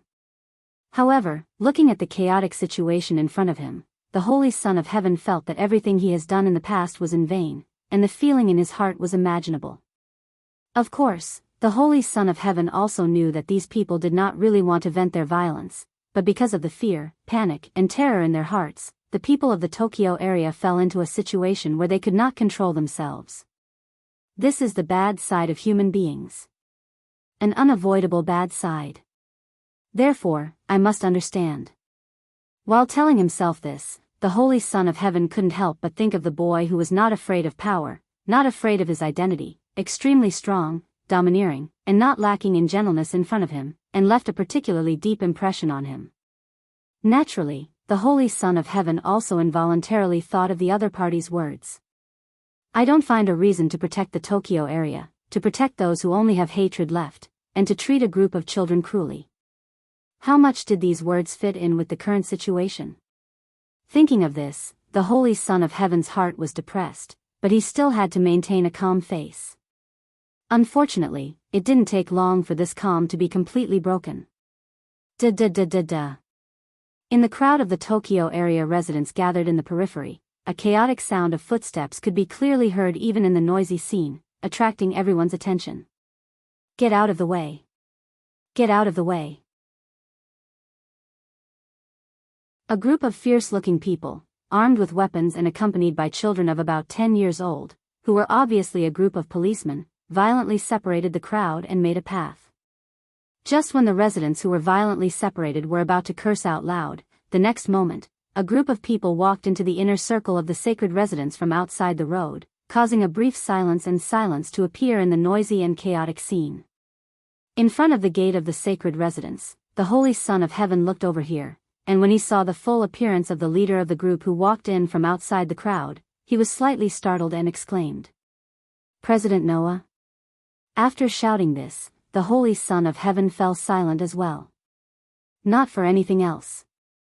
Because, at this moment, although Noah's face had the same calm look as before, the depression in his pair of deep eyes made the Holy Son of Heaven's heart inexplicably tighten, and his whole heart was in his mouth. And the people didn't seem to expect that the target of their attack would suddenly appear here, and for a moment, they forgot to speak. In front of everyone, Noah walked into the crowd with the people of Fairy Tale and came to the front of the sacred residence, not far from the Holy Son of Heaven. Looking at the somewhat uneasy eyes of the Holy Son of Heaven, Noah waved his hand expressionlessly, and behind him, the people of Fairy Tale threw the group of people who had been escorting the group of people who were tied up on the ground. With a few thuds, the group of people who had been tied up fell to the ground, crying out in pain.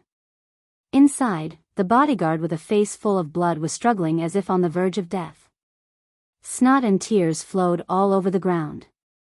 The people seemed to be shocked by this scene, and they all looked at each other, speechless for a long time. What's going on? The Holy Son of Heaven looked at the people who fell to the ground and couldn't hide his uneasiness.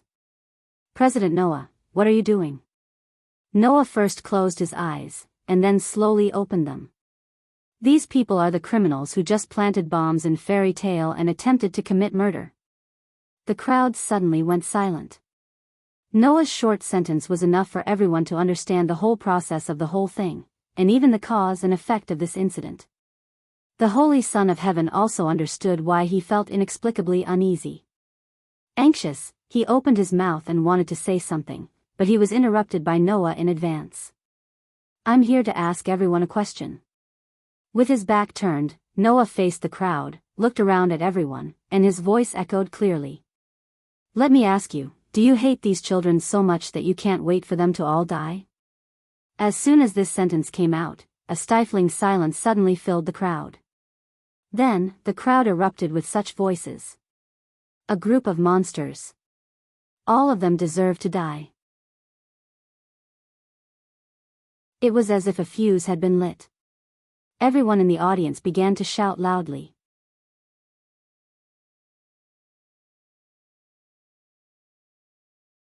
Chapter 155. In the square of the Holy Abode, the angry shouts of the residents of the Tokyo area continued to reverberate, as if Noah's question had angered everyone. The noise reverberated through the sky at a deafening frequency. The Holy Son, who had no time to stop it, could only watch the scene unfold with a wry smile and closed his eyes. The residents in front of him, who had been overwhelmed by their emotions, did not know what the consequences of their actions would be. But the Holy Son, who already had a certain understanding of Noah, knew. Next, things would not end well. In the face of the angry shouts from all around, the people of Fairy Tale did not waver. They only cast their eyes on Noah, their eyes full of trust. After getting along with each other for a whole year, everyone in Fairy Tale knew that Noah would never let them suffer a loss.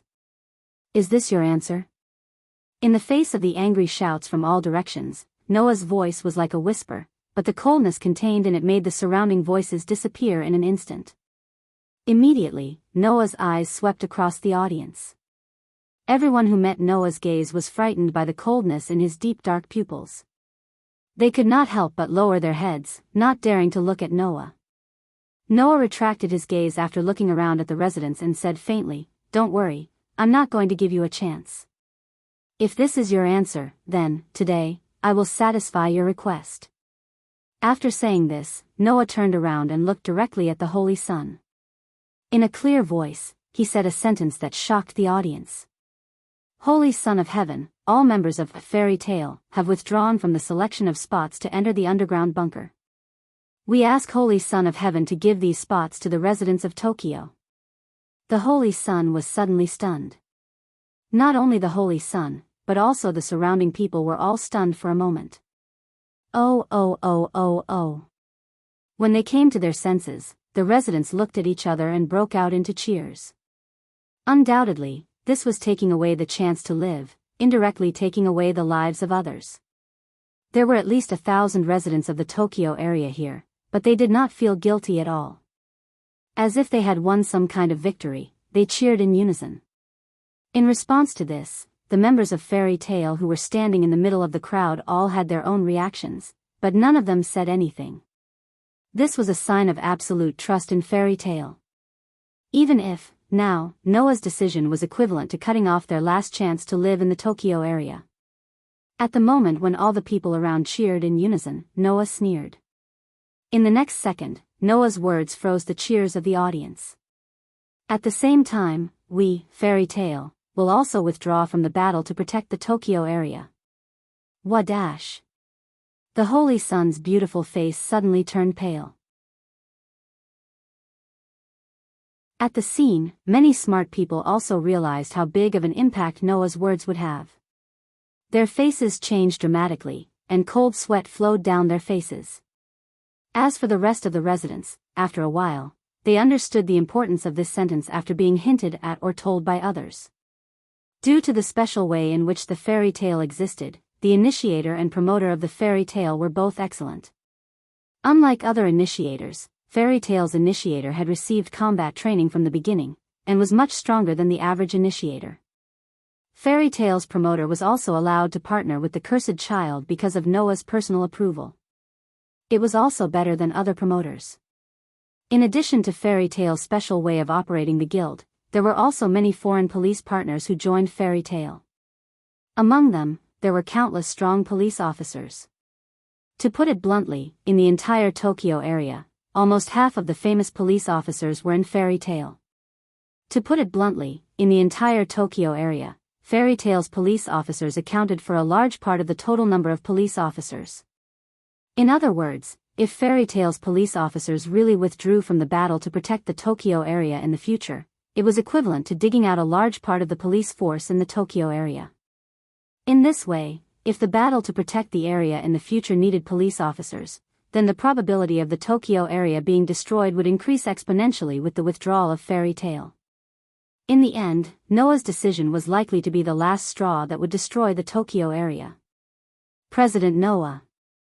Shingzi stepped forward as if he couldn't tolerate it, and raised his voice a little. How can you do this? Why not? Noah looked at Shingzi with an emotionless gaze. Since the people here want us to die, then why should we protect the people who want us to die? But, what problem can you solve by doing this? Shingzi said with some agitation. You are also people who live in the Tokyo area.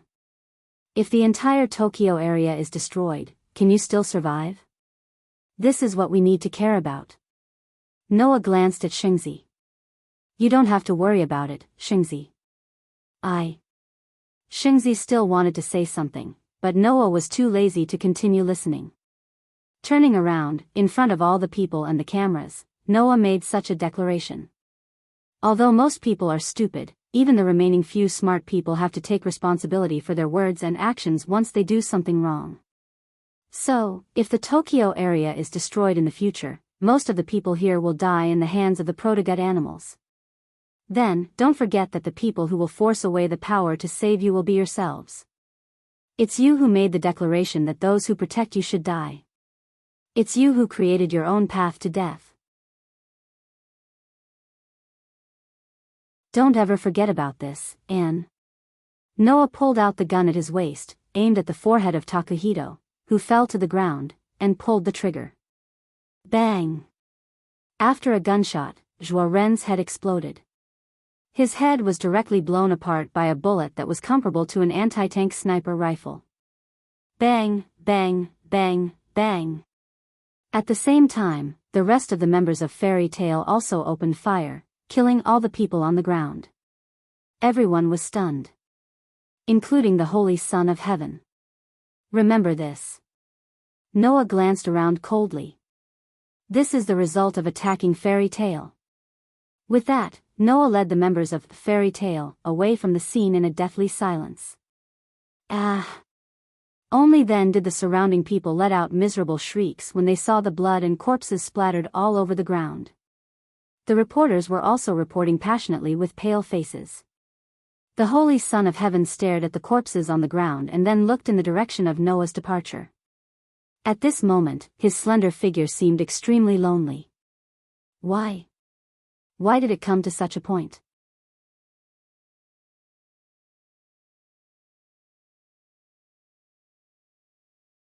Chapter 156.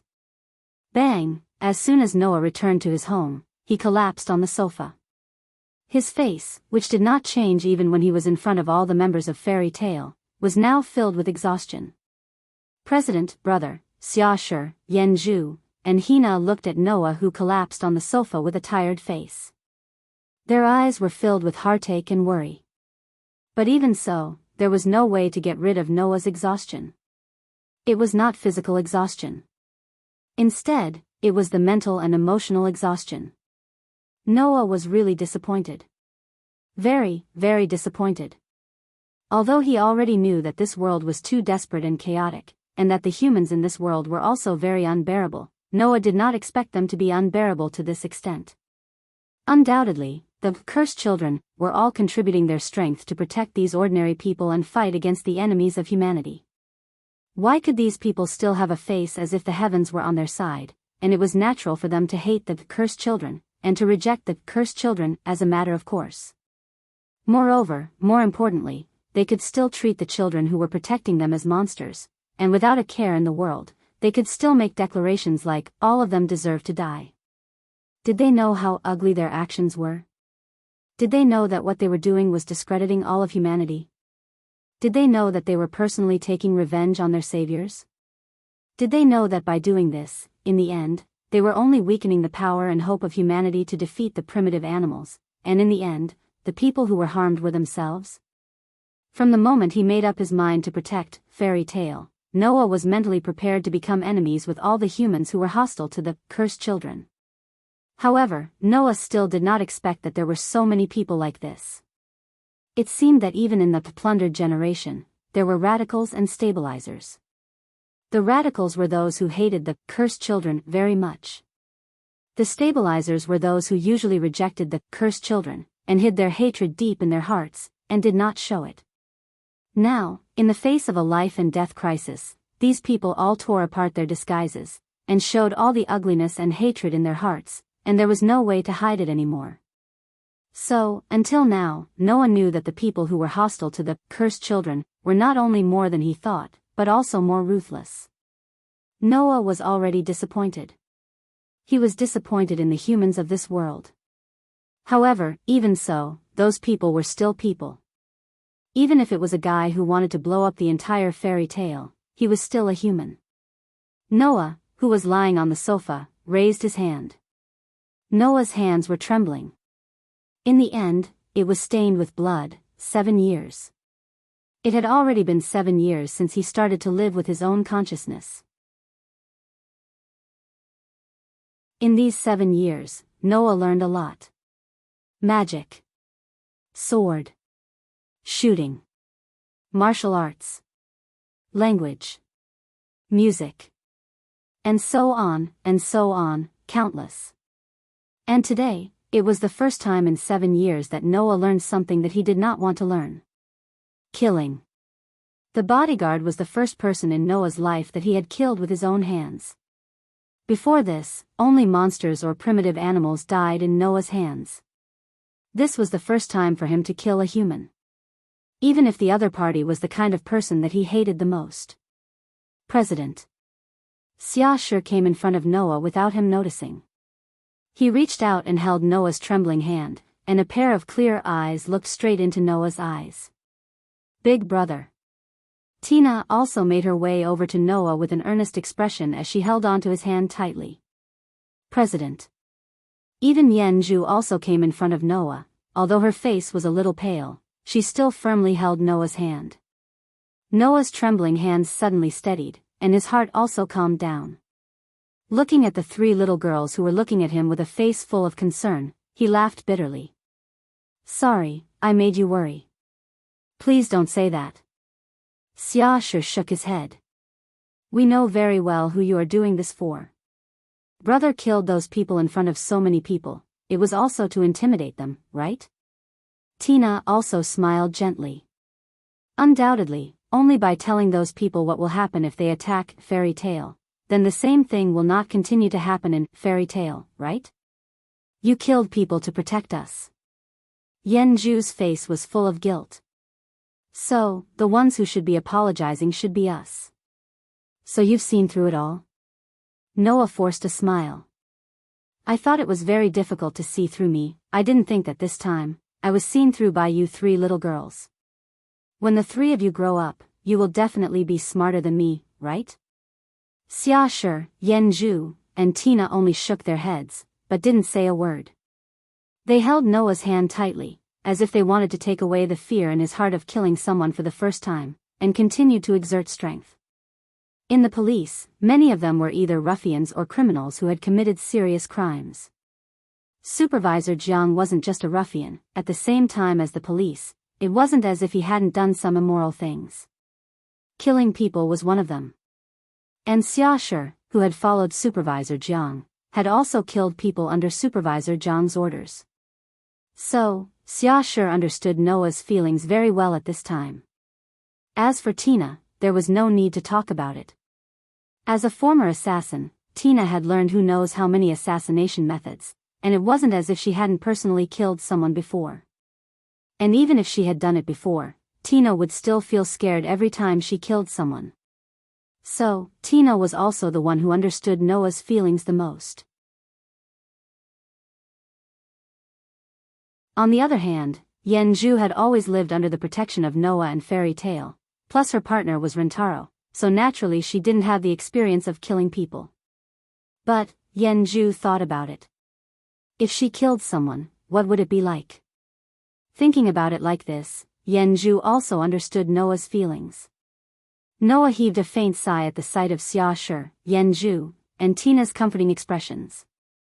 Don't you guys care about my decision? This time, not only did Noah give up the opportunity to enter the underground bunker for Fairy Tail, he also gave up on protecting Tokyo, and planned to watch from the sidelines. The former was a chance for a few people to save their lives, the latter could lead to the destruction of Tokyo, and Fairy Tail would also suffer. No matter how you look at it, Noah's decision seemed to be forcing Fairy Tail into a dead end. But even so, Fairy Tail's people still chose to trust Noah and follow Noah's orders. Regarding this, Noah was indeed moved, but it was hard to guarantee that the people who trusted him wouldn't feel uneasy. Xia Shi and Tina looked at each other before replying in unison. We respect the president's, brothers, decision. I also respect the president's decision. Yenju said loudly, but her voice became weaker. But, what should I do about Rentaro? Yenju. Noah patted Yenju's little head. You don't have to worry about my decision, go participate in the war without worry. Yenju was stunned, and then became anxious. This concubine is also a member of Fairy Tail. I know. When I said that, I didn't mean to deny that you're not a member of Fairy Tail, Noah explained. But, if you don't do anything, Rentaro will be in danger, you have to protect him. This concubine understands. Yenju nodded in relief. I'll protect Rentaro. Noah smiled, turned his head, and looked at the sky outside the window. Hopefully, there won't be any more accidents. You're tuning into the Romantic Tales YouTube channel. Don't forget to subscribe and join us on this journey to catch the most captivating stories.